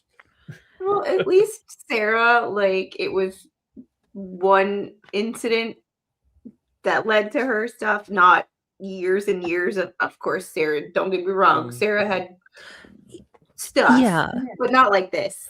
But yeah, it wasn't a pattern of suit casings. No. Actually, it was. Well, yeah, but I mean, That's not exactly And true. he Sarah Boone's man tried to claim abuse, and then she reported him, and despite him with clear signs of being beaten up, because that was a tiny guy. I mean, he was smaller than Yeah. Dave, and they still arrested him. well, and that's what worries me because again, my girls, they'll automatically be believed. It's my Yeah. boys that will go in and they could have all sorts of stuff on them, but if if their wife's teeny tiny, are they going to get treated like a victim the way my daughters would be? And I don't think that's going to happen. And it's the teeny tiny ones that you got to be worried about. Yeah. Because small comes in crazy comes in small packages. How tall are you again, Squid? 5, 2.5. Oh, you're more than a foot shorter than I am. Yeah, but I'm not tiny. I'm tiny in stature, but not width. So But Wait. when I was a teenager, I had a girlfriend who was let's see.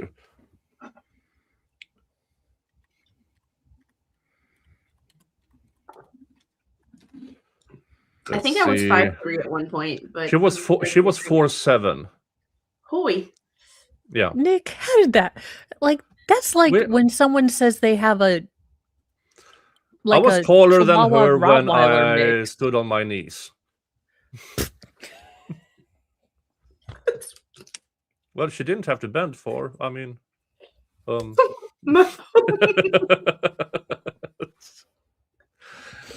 say it, Mo. No.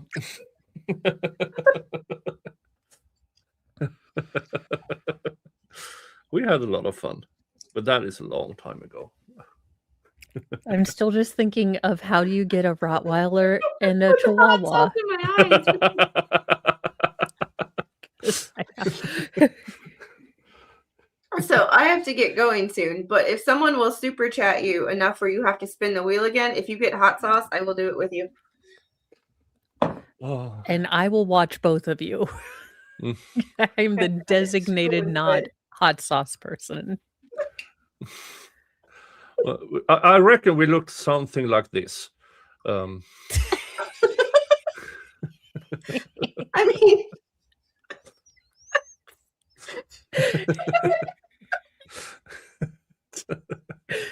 Who's the world strongman? He's like Magnus something or other, Scandinavian name. Oh yeah, And his wife is like normal size, but everything of hers looks like toddler size to him. oh yeah, you're Hathor. Yeah, he is. I believe he's 6'10" or 6'11", and she's like 5'7". Which is normal height for a woman. He's not normal anyway. Yeah, I don't know, but she seems happy. She's always walking around with a smile on her face. I wonder why.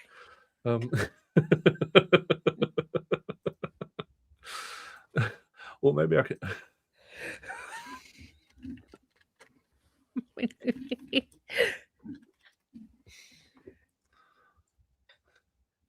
Oh, she's 5'2", but he is 6'9".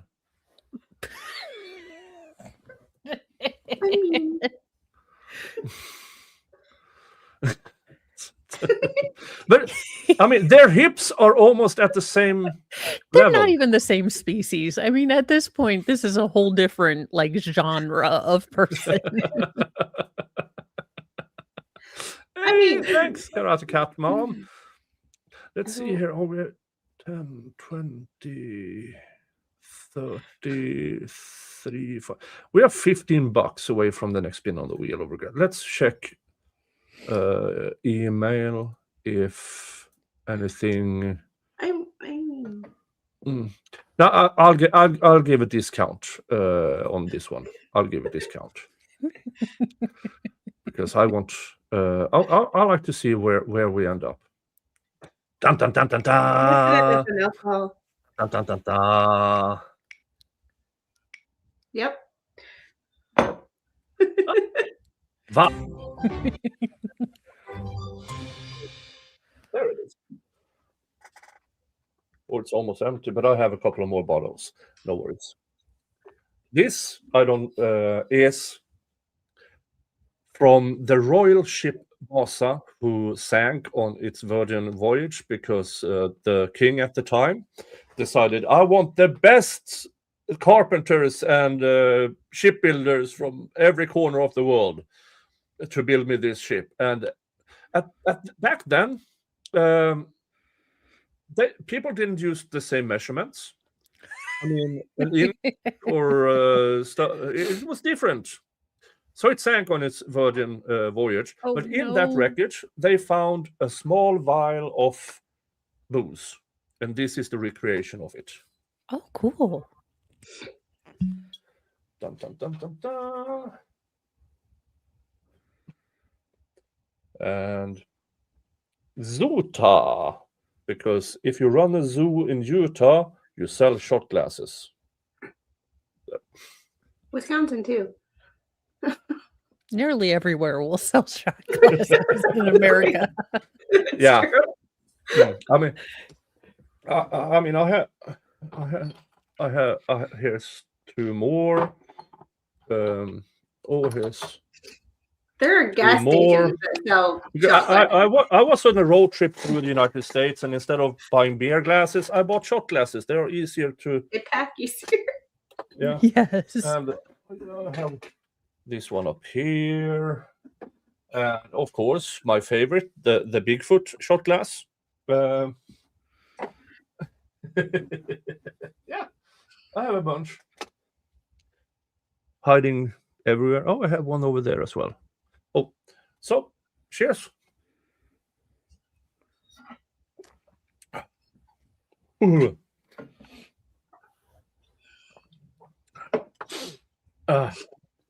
That looks much more tolerable than anything you drank the last 2 weeks that I've been here.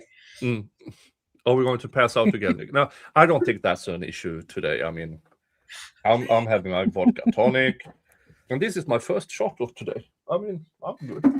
Oh, first shot of alcohol. Yay!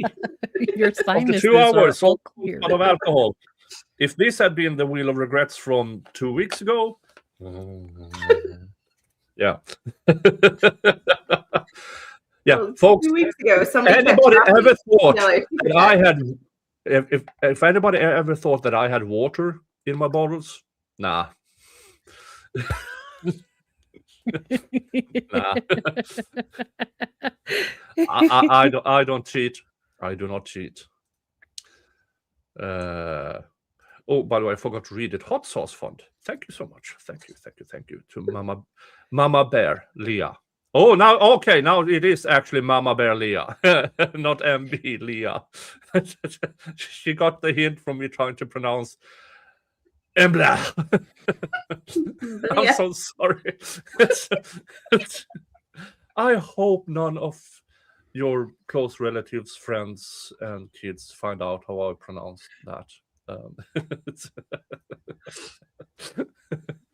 Oh, so now with 2 hours about Laura Owens. Now, a little change of subject. The Delphi case. Yeah. Rick Allen's gets oral argument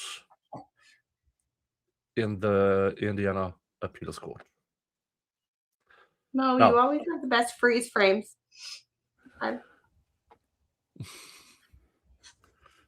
Squid's second hot sauce fund. Thank you. And now, generally in Indiana, the chance of a successful appeal is 1.5%. Yeah, around there. It's really, really hard. Now, it improves if they grant an oral argument, because they can just say, no, fuck off. Appeal denied. Fuck off. And not only did they grant oral argument, they extended the time limit for the sides to talk from 20 minutes per side to 30 minutes per side. That doesn't happen often. Usually it doesn't really matter, because almost every appeal they ask for, we need more pages and more everything. And they still say, yeah, you got 20 minutes each. Defense goes first because you now have the burden. Then it's the state. And then if they have time saved, they can rebut the state. Because now, sadly, Rick Allen is the person with the burden of proof. But there were so many hinky things that I just, even before you get to Gull with the safekeeping order and Judge Diener. Yeah. And sadly, the appeals court has these rules regarding, you can only have this amount of words, and it has to be formatted this way, so you can't get away with writing in 2 pixel high and stuff like that. So they have very, very strict rules, probably for a good reason. Problem is that those good reasons, which applies to 95% of all cases, is a hinder for Rick Allen, because his appellate attorney shows 4 major issues. The confession, the incarceration, the third-party culprit wasn't allowed, and the search warrant was brought on false pretenses. And the search warrant was so broad. Again, as the defense rightly stated, you'd be hard-pressed to find a house in Indiana that doesn't have a Carhartt jacket, several force multipliers, and knives. Yeah.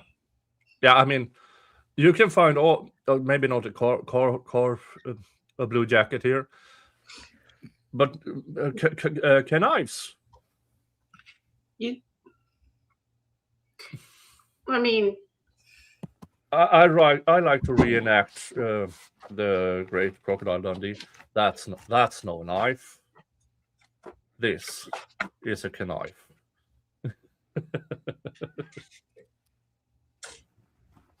Because I really I need lots of them, because I really need to trim bushes. outside.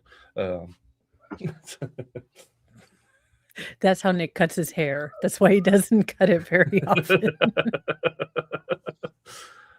Yeah. So, but when they are allowing oral argument, the chance of a successful appeal goes from 1 to 1.5% to somewhere around 8%, which still is horrible statistics.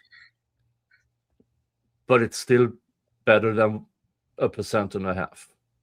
Much better. And with this case, I mean, yes, I've listened to Amelia, Miss Burkhardt. I've listened to the other attorneys, and the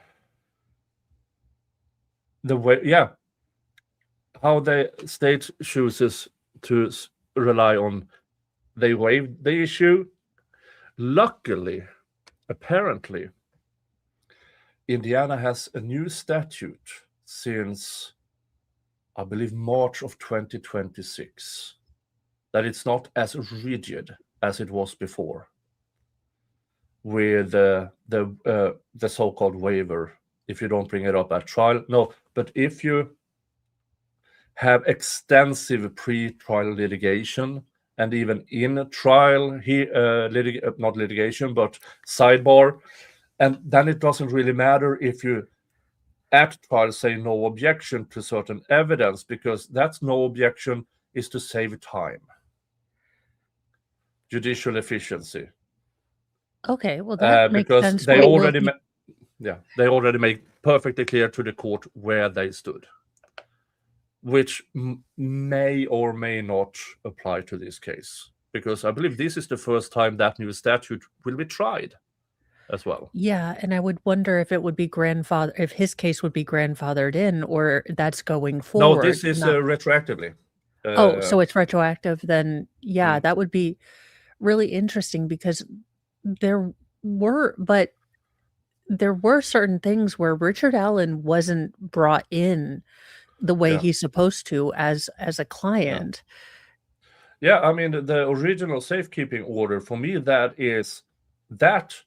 in itself should make the entirety of the case go away. That's not how things work.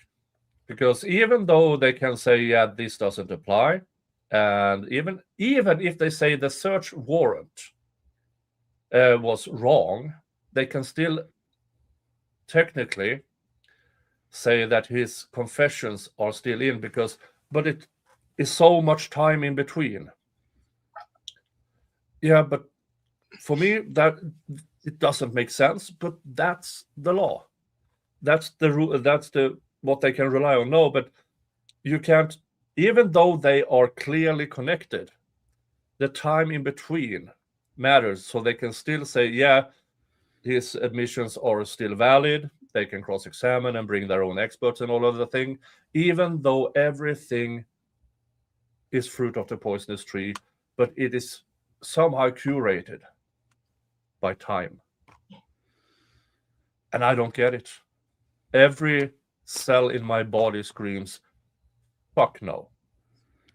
If the search warrant is invalid, let him go. Because without the search warrant, they have literally nothing. They have no confession. They have no shell casing. They have nothing. They have not the technique. Judicially, they do not have the knowledge of the missing phone. They have literally nothing. Well, that and the probable cause affidavit was so incredibly off. You know, it had 3 different suspects, 3 different cars. None of the car descriptions were any, but in the affidavit, remember? I won't say Tully, but Tully wasn't in this one. There was a mini SUV and then a possible electric car. And then a Peter Cruiser, a smart car. A smart car. A SUV. And then a Comet or a car 1960s Mercury Comet. And they fuckers actually write in the affidavit, which more or less are the same car, looks the same. And then you have This whole thing is just Mr. frustrating. Hall. Then you have Mr. Hallman, who looked at the two sketches and said, "It's the same guy." It would be interesting. I would like to see, with Greg Frenzy having lost his life, I would like to see what the FBI's thoughts were on this case, because they were kicked out because they weren't going along with this a single guy. They were digging more into a lot of things that I think people did not want to come out. Yeah. But one thing I wanted to show is that, where is it?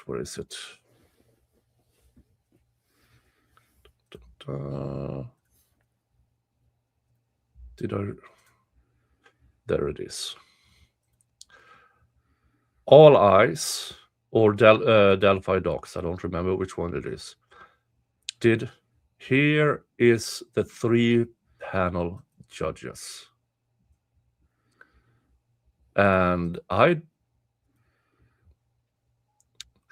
so they're going through, now this is All Eyes, sorry, on All Eyes Gift Hub, who are taking a look at the judges, background, judicial philosophy, key criminal opinions. So we have Nancy H. Vidic, 26 years on COA, 75 jury trials as a prosecutor, 250 plus criminal opinions, and 6 years as chief judge. But aren't these also the judges that, or no, this isn't the Supreme Court. These are the Court of Appeal. Never mind. Yeah. So they're not the same people who allowed Gull to stay, which he ignored. Gull ignored, that she was more or less reprimanded and said, "Do better," and she couldn't care less. Yeah, no. And kept going. And also examples of murder reversal, which they authored the opinion on. Then you have Elaine B. Brown, 18 years, 15 years as a trial judge, 204 criminal opinions, 11 years in private practice. A lot of experience, and not a former Dubois County native, was a public school teacher for 3 years before attending law school. In the BA in 1976. Wow. Okay. She's been around. And also bringing up key criminal opinions in reversal and affirmations. And then it's Robert R. Altis Jr., 25 murder trials as a prosecutor, 75 murder trials as a judge, 7 death penalty cases, and over 100 major felony jury trials. This guy is experienced as a prosecutor. My hope here is he is the type of prosecutor that hates bad prosecutors. Yeah, because there were so many holes in this case. There were so many tests that weren't done. The fact that none of the DNA on her body was on any of the bodies were actually tested is mind-boggling. Yeah, and also he's been concurred in murder reversal, affirmed in one, reversed because of double jeopardy, balanced. And since they put up the relevance in these cases to Allen, concurred in young murder reversal, not reflexivity pro conviction, and so on. And then also the criminal panel overlap. This statistic here is amazing. For instance, Altis and Vedic have 19 out of 19 where they agreed with each other. Vedic v. Brown, 19 out of 21. Altis v. Brown, 7. So generally, these guys agree with each other at the times, but all three has never been on the same panel before. That's good. Mm. And so this here is, I'm going to go through this in a separate stream. And this is criminal reversal rates, authored opinions. These rates measure how often each judge finds reversible error, partial reversal, or remand in criminal cases they author. So not every case that has been in front of them. This panel runs 54 to 63% affirm, meaning they find reversible error in 1/3 to 2/5 of their criminal cases, which they author. So it's a clear distinction there.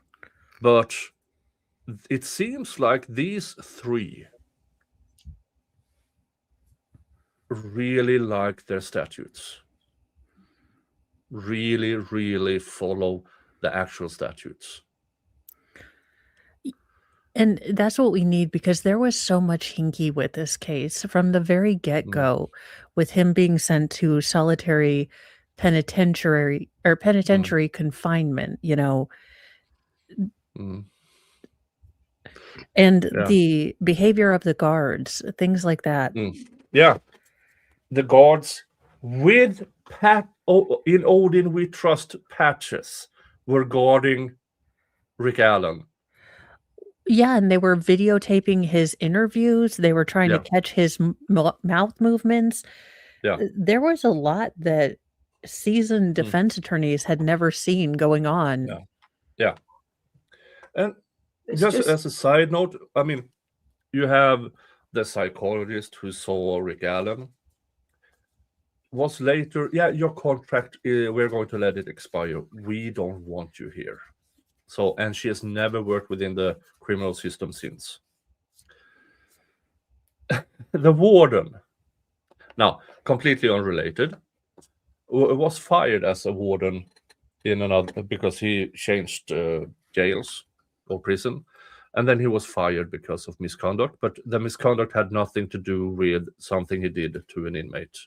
It was economics or something of the sort.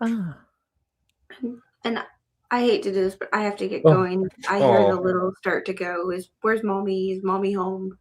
So it's time for me to hop off and eat some family time before bed. Yeah. So, but thank you for inviting me.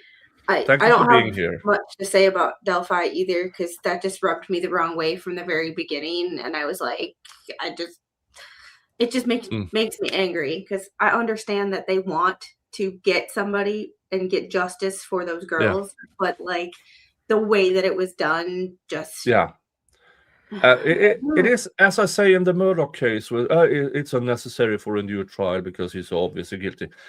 It's the monsters who has to have the fairest of trials, because if they don't, nobody has. Yeah, and that's why it was maddening to watch the defense in the Tanner Horner case. But, you know, it had to be done so that, you know, when the government, you know, gives the ultimate punishment, it's got to be for something awful, and it's got to be fully, you know, unanimous and diligent. Yeah. I mean, it was upsetting that they spent nearly, what was it, nearly $1 million on his defense, but you have to have those experts so that he is given as many rights. So one day, if there's an innocent person, it will be found out. Yeah, because the best convictions are those that follows a fair trial, the Corey Richards trial. I mean, just because we don't like somebody doesn't mean they don't deserve fairness, because today it's them, tomorrow it's us. Yeah. So now, I will see you guys later. Thanks. See you. Have a great night. Thank you. Bye, you guys. Bye. Now, Mo, do you know, have you heard at what date this is? No, I will be very honest that it's end of school time and we have another graduation. So I have been a bit out of it for May. The oral arguments is heard. It is going to be webcast, so live streamed. Oh, wonderful. I saw that. September 21st. I have my vacation in September. Now, the plan was Canada, because Miss Viking is going that cruise up and down the Canadian northern side and stuff. She really likes cruises. I don't mind cruises. It's just that I don't want to be next door to Miss Vikings, to my mother-in-law, door to door, preferably adjacent door. Yeah, no. No. Now, we're not married, so not technically a mother-in-law, but I love my mother-in-law. I don't want her next door. For fuck's sake. It means Miss Viking was quality time. I don't want somebody on the other side of especially that thick of a door on a cruise. No. Yeah. No. Yeah. I mean, it's weird enough when it's a stranger. Now, since I have my vacation and I've looked up airfare and stuff like that,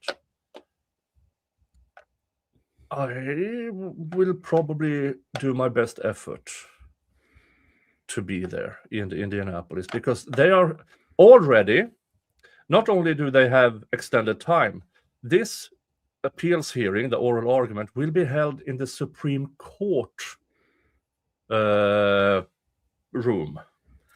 That's the much larger room. They've already pre-planned, this is going to get attention. And this will be the first time since Judge Gull fired his attorneys that this case will be live streamed. Yeah, that is really, there are certain cases that I think need to be live streamed. And there's always going to be that air of what is going on. That's why it's so important that the Tyler Robinson trial be streamed, even though the defense has really fought that. If it was behind bars, there would be no end of the conspiracies. We already have, the conspiracy theories on this case. If they tried to run any other case like this. It could have been any other murder case, and people would have rallied more with Rick. But since it was two girls, it's the victim that makes it. People say, if the victims are two small girls, we don't care. We don't care who gets convicted as long as somebody gets convicted. Well, and there's that. And I hope the jury didn't do this, but there is that fear that, okay, well, they didn't really all the way prove it, beyond a reasonable doubt. But do I want to be the person that lets a monster out? And I can understand that being an incredibly difficult thing to be the one person saying, hey, guys, I get it, but the state didn't prove it. Yeah. And I already know that Defense Diaries will be there. Bob, Lord. At least Bob. Oh, not. I was thinking murder sheets. No murder sheets. I love Defense Diaries. I was thinking murder sheets, which I was like, oh God, no. I would assume Andrea wants to be there, and I hope that I can be there. And so when Midsummer runs, Midsummer doesn't run. Midsummer for us Swedes is the major holiday of the year, because we were really never Christianed. We still celebrate Midsummers. I will hold this. I have my birthday, which is give me cash and I'll be as drunk as possible. But that, which will be, let's see, what date is it? June. Is it always the same day, or does it move around because Midsummer? It's always a Friday. I like that kind of holiday. Yeah. None of this Monday holiday No, thing. okay. Midsummer's Eve is June 20th. Midsummer's Eve is Friday, June 19th. and Midsummer's Day is well, they are both holidays, so Friday, Saturday. So it's a binge drink. So that is where I will ask of you guys to now. I will have bought the tickets before then and everything, but so I will probably fly in because this is in September 21st is the hearing. I will probably travel in the week before and leave later that week, so I can also, because Delphi, I'm back. Let's see if any of those fuckers have the balls to approach me this time. I spent we went there, and then Yeah. Mo went home, and I stayed behind because let's see what happens. None of those fuckers, and I'm visible. Just a scooch. I'm just on the 6'4". At the time, I was like 260, 270. I'm fucking visible. Yeah. None of them, the diaper Nazis, had the balls to approach. No, and I do think that again, it's maddening that we finally have a, crime that looked occult. That, Yeah.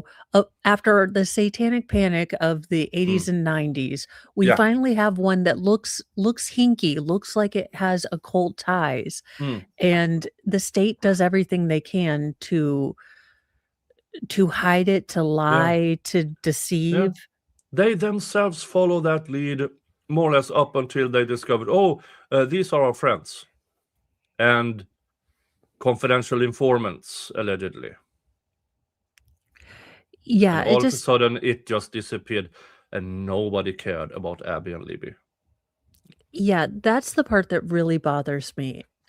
Because you and I have both said at the beginning, if you can prove that Rick Allen did it, lock him up. Yeah. Yeah. Fuck him. Test the DNA. If it is this complex DNA and everything, if one of them says Rick, fuck him. Yeah. I have as long as they prove it. As long as they prove it. Yeah. But here's the thing: they tested what the test, if I understand it correctly, was just so they could get the mitochondrial, and none of it fit Rick, and that is why they stopped testing. They hoped it would be Rick's, and when it wasn't, they just stopped testing the DNA. Yeah, there's a lot that I think got let down, and that's where people have a big issue. Especially if you're from Indiana like I am, because should we have a meet and greet in Delphi? We'd have to find some place there that we can hang out that's like tiny. Yeah, it's really real. Folks, me and Mo are still, we are walkable impaired. Yes. We could walk from one end of Delphi to the other in less than 10 minutes. And when I say walk, I'm using that word very, very liberally. Yeah, we are taking a lot of liberties with, walk. Yeah. And also, for those who don't know, this secluded area where the girls were abducted and found is a 3-minute drive from Delphi's city center, town center. 3 minutes. And it's not drive. And if you walk the path, it's incredibly noticeable how you can hear things, how you can hear conversations from other walkers, and you really start to wonder, okay, how could a single person who doesn't know who's coming or going take two girls, make them walk, make them do this, all without anyone hearing anything? Yeah. And we were there in August where everything was in full bloom and leaves everywhere. And this happened in February. Not a leaf unless it was dry on the ground. And nobody heard anything. And now that if it will be a new trial, the amount of information after trial that has surfaced will help the defense and only the defense. Yeah, nothing, and I would respect McClelland if he would say, in light of this new evidence, or this seems hinky. Yeah. If he had done a good job, if he had tested everything, but he didn't. They did such a shoddy job on this, and that's what pisses a lot of people off, because at the end of the day, there's 2 little girls who died an awful death, and we'd like to have answers. His masonry lodge brother with one of the prime suspects. Yeah, that alone should have told him, I can't prosecute this. Because the person who is central to their defense, I hang out with. Which is interesting, because that friend is also a full-blown Odinist with all the rituals.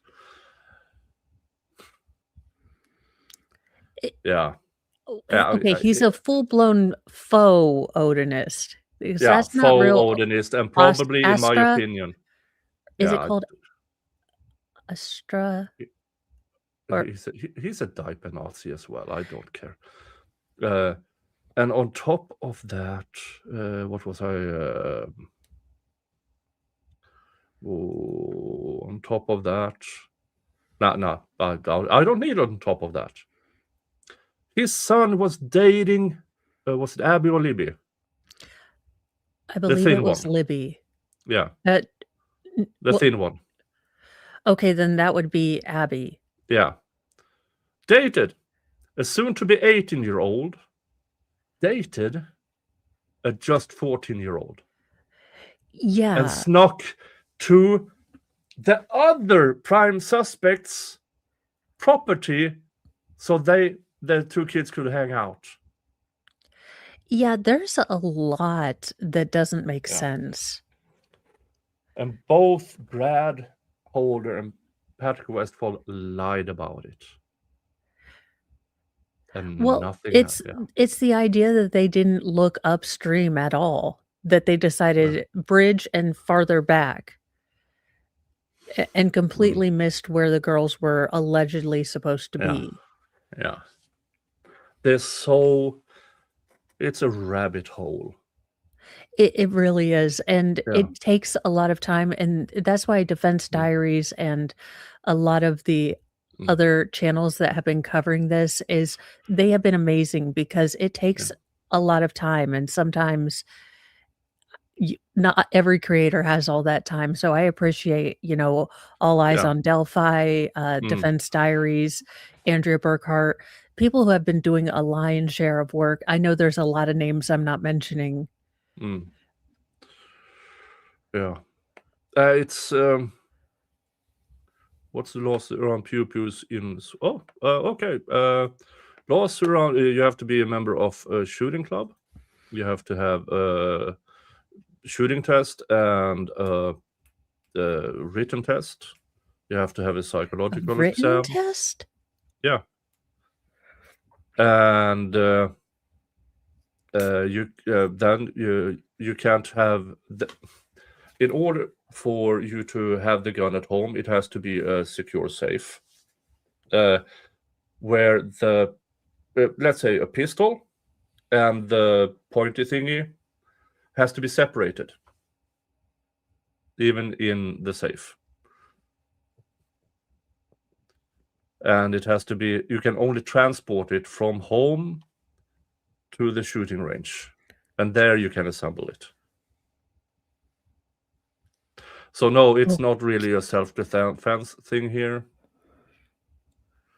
It wouldn't seem like it would function well as that. And also, if you have to retake the shooting test every 2 or 3 years or so, I think. And if you are deemed to have some psychological issues, you can't have a gun. Which is amazing regarding the idiot cops we have in this country. Are your police But allowed to have force multipliers? at home, yeah. Well, I mean, do they carry them? Because Yeah. as a stupid American, I know that not all UK officers carry or have force multipliers. Yeah. So Yeah, I know that some. No, we had a case. Well, not me, but there was a case a while ago where some kind of robbery, and the guy pulled a gun at cops. 3 cops emptied their magazines at him, and everybody missed. People were like ducking bit into alleyways to get away from the. I mean, All I'm imagining is that have you seen the video where the cop hears an acorn fall on his vehicle and then decides to do like a combat roll and shoot everywhere? They found a bullet hole on the 3rd floor flat nearby.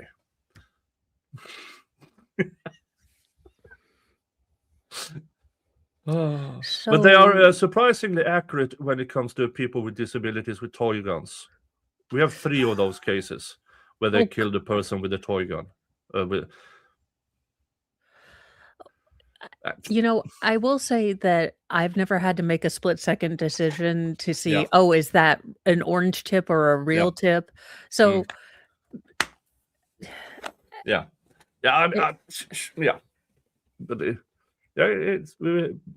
But again, there are laws against insulting government employees in Sweden, so I can't say too much. Yeah. Guess why I want to relocate to the United States? But because despite we have universal health care, we have all the things, what we don't have is the First and Second Amendment. Yeah, and it's getting scary. I mean, if you look at the UK, based on the current administration, has denied entry into the UK based on political ideology. Yeah. Now, to be fair, what the border control in the United States wants is you unlocking your social media and offering 5 years back. Also, they want to know your parents' name and date of birth and where they. I mean, there's so much information, and there's also suggestion that biometrics should be included, as in iris and DNA. So when I say I really want to go to Delphi, if it weren't for that, I would vacation in Canada and wait for the next administration to see what happens. So, yeah.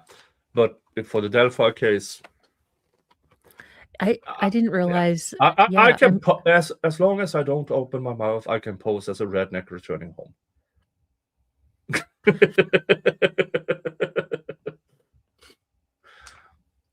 Who are you visiting? My sister cousin. Just wear flannel, Nick. You'll fit right in. Oh, yeah. But hopefully, sorry, everything will work out. So a lot of people can gather on there. I have this idea of wearing jeans, a blue jacket, and some headwear. But I don't think, even if many people will appreciate it, I don't think the court will.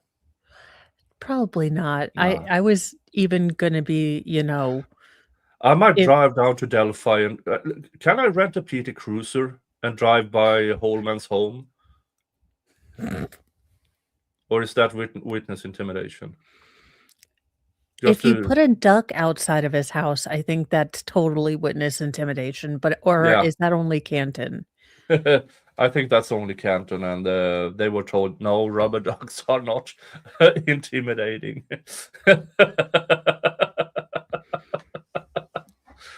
Oh, So yeah, Laura Owens is headed for trial, and we went through a lot about her. Yeah, I mean, and I'll be starting to go through and look at some of the documents. Basically, I'll be starting with the Clayton Eckert. I was going to go back to the Mike Maraschini, but yeah, having been on the fundraiser and kind of hearing how he'd like this all to disappear, yeah, I don't want to be one more person that's, bringing it up. So, and yeah, there have already been wonderful people that have covered it. So yeah. I'll be going more over the Clayton Eckert and all of that stuff. Mm. And I will go through a bit more about the Delphi case, because as we approach, more new people will recognize it, because we know that the guilters will. Yes. Well, the Yeah. guilters have already said that he's gotten his appeal denied, that they hate. Yeah, I mean, it's insanely stupid. What was that that person's? Look at this in the Supreme Court decision, and that's not what it means, asshole. Yeah. There's nothing wrong with humility. I completely acknowledge I'm not a lawyer. So if there's something that confuses me, I'll look at ChatGPT or I'll send you a quick what the hell does this mean? Yeah. Because I'd rather, ask a question than assume I know something and give you guys terrible information. Yeah. Now, the last thing I want to bring up for this stream is this new case out of Putnam, Tennessee. And hopefully I can get these guys on my show. Imagine that your son is missing. You've called his friends and they haven't seen him. You've left him a dozen messages and no response. The feeling of helplessness starts to set in. You feel empty. Your only hope is the local sheriff's office. Dozens of citizens come forward to work in search parties, but they're turned away and told to go home. No one tells you anything. You spend weeks and even months trying to get answers, but none ever come. You include his picture on a billboard for missing and murdered in your area. And then one day, less than 100 yards from where people were told they couldn't organize a search party, his body is found. Many people have asked why I'm suing Putnam County Sheriff's Office. This Some is people think I another have case some from kind the of same personal county with vendetta, the missing or I'm girl. out looking for money. I wanted to take this time to let you know that neither revenge nor revenue drove me to investigate the Putnam County Sheriff's Office. It's quite a complex story, and I'm going to do my best to explain it to you. The imagined experience at the introduction of this video was a very real experience for the family of Joshua Bohannon. Joshua had gone missing in 2021, and his family had done everything they could think of to find him. And the sheriff's department blocked them at every step of the way, and even banned some of them from the department without notice. When Joshua's body was found, his remains were left unrecognizable. However, the Putnam County, Tennessee Sheriff's Office knew that for a small town, finding a body was big news. They wanted to promote their hard work and diligence to the community as a publicity stunt, under the guise of keeping the community informed. So they posted about it on their official social media pages, and the post took off. Horrified, knowing that the sheriff, who had done almost nothing for their family, was now exploiting the situation for PR, they were left with no other options. The family took to the official Facebook page of the sheriff's department to set the record straight. His wife did not report him missing. She already had a boyfriend at the time of his disappearance. But go ahead, keep deleting these comments. Did you really only leave the comments up to make you look better? I've been following this case since day one, and as a mother, my heart went out to this family as they pleaded with you for help to find their son and their brother with nothing but ignored phone calls. The first I heard about any of this was when a friend reached out and told me that the Putnam County Sheriff's Office was deleting comments. Knowing the law on social media censorship and government pages, I encouraged these individuals to reach out to the sheriff, and if that didn't work, I also informed them that they could litigate. Several people told me that they couldn't do that because they were afraid. Now, to be frank, I thought this was ridiculous. Oh my, I'm afraid. The individual managing the page was almost surely a low-level employee, and the sheriff himself would be far too busy to worry about retaliating over a social media issue. I took to the Putnam County Sheriff's Office page to simply ask why comments were missing. Lo and behold, that comment was deleted. Well, as some of you know, I can be quite persistent. So I commented again and encouraged the page moderator not to delete comments.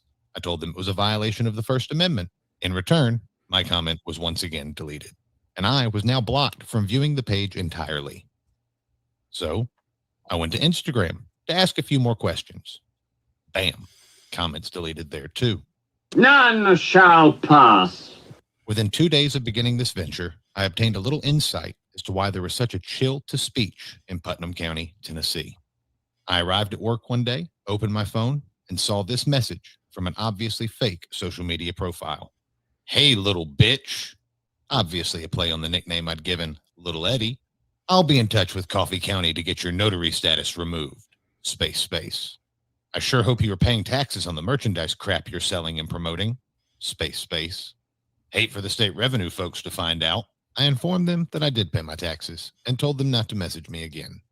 Unfortunately, the individual was even more persistent than myself, and he took to the comments section on one of my Facebook posts. Here, JT Hill made similar statements to the ones that he'd made in direct message. I was not the only person JT Hill attacked, nor the only person who believed him to be in law enforcement. JT Hill was antagonizing, threatening, and cursing almost everyone in the comments, and eventually Facebook removed his profile. And that is one case. This is another.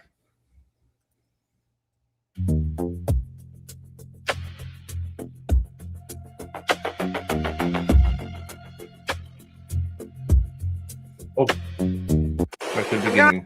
I've got a 15-year-old that was picked up by the 63-year-old man. Okay, she was not in the movie. No. Okay, well, he's got her phone.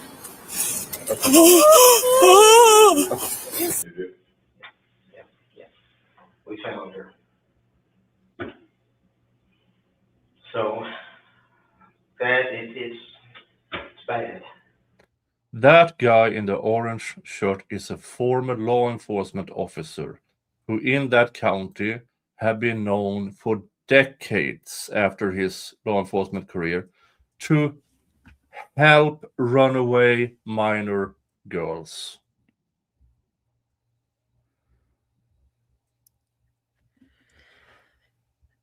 Well, Nick, I have to hop off to get ready to go over to Shizzy's. Yeah, So I'm about to. I'm just informing people. This is probably I'm going to dive down into this weekend.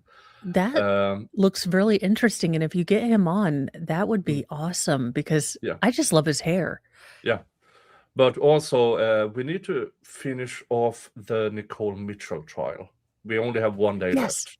We can more or less skip to her testimony. Yes. Yeah.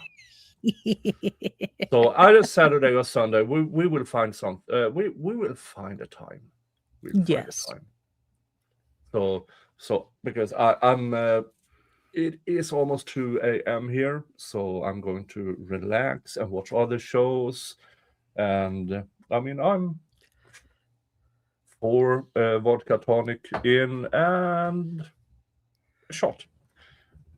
This has been, folks, this has been a slightly buzzed show. Thank you, everybody. And thank you, Mo. Thank you so are much. welcome. I will see you guys in just a little bit. Yep. Bye, you guys. Bye. Thank you to Slinky. Thank you to Dave. Atheist Ant, 2 times over. Winks and Wilts, who's also covering the Laura Owens case. Everybody go subscribe to Winks and Wilts. And thank you to Mama Bear Leah, Karate Cat Mom, to Granny Smith, and Mama Bear Leah. Thank you so much. Thank you, everybody. And I will see you guys tomorrow or Sunday, where me and Mo will finish with the Nicole Mitchell trial. The senator who burglarized her stepmother's home and blamed her stepmother for it. Yeah, it's really, really that bad. Okay, folks, thank you again. And remember, hug your family. Unless your family's shit, then screw them and give your love to the people who deserve it. Bye-bye.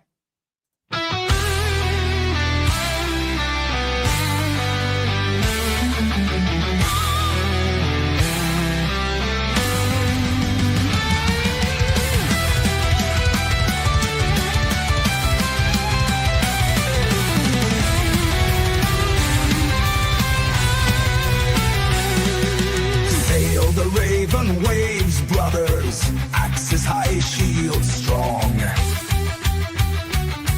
From distant lands we gather, hearts of fire all along. Oh, big Nik calls we follow, through the storm and through the fight. For Valhalla we will borrow strength and might under moonlight.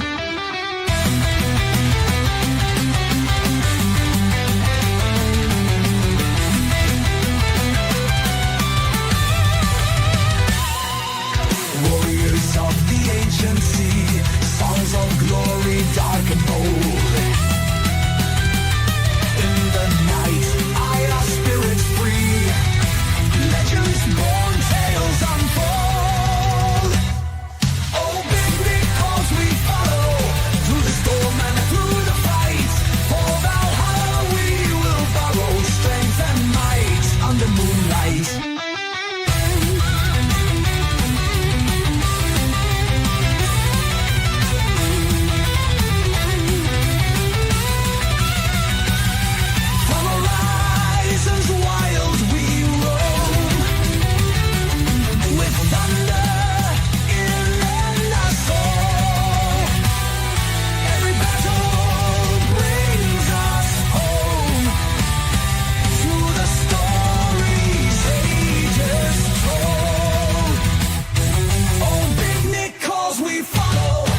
The storm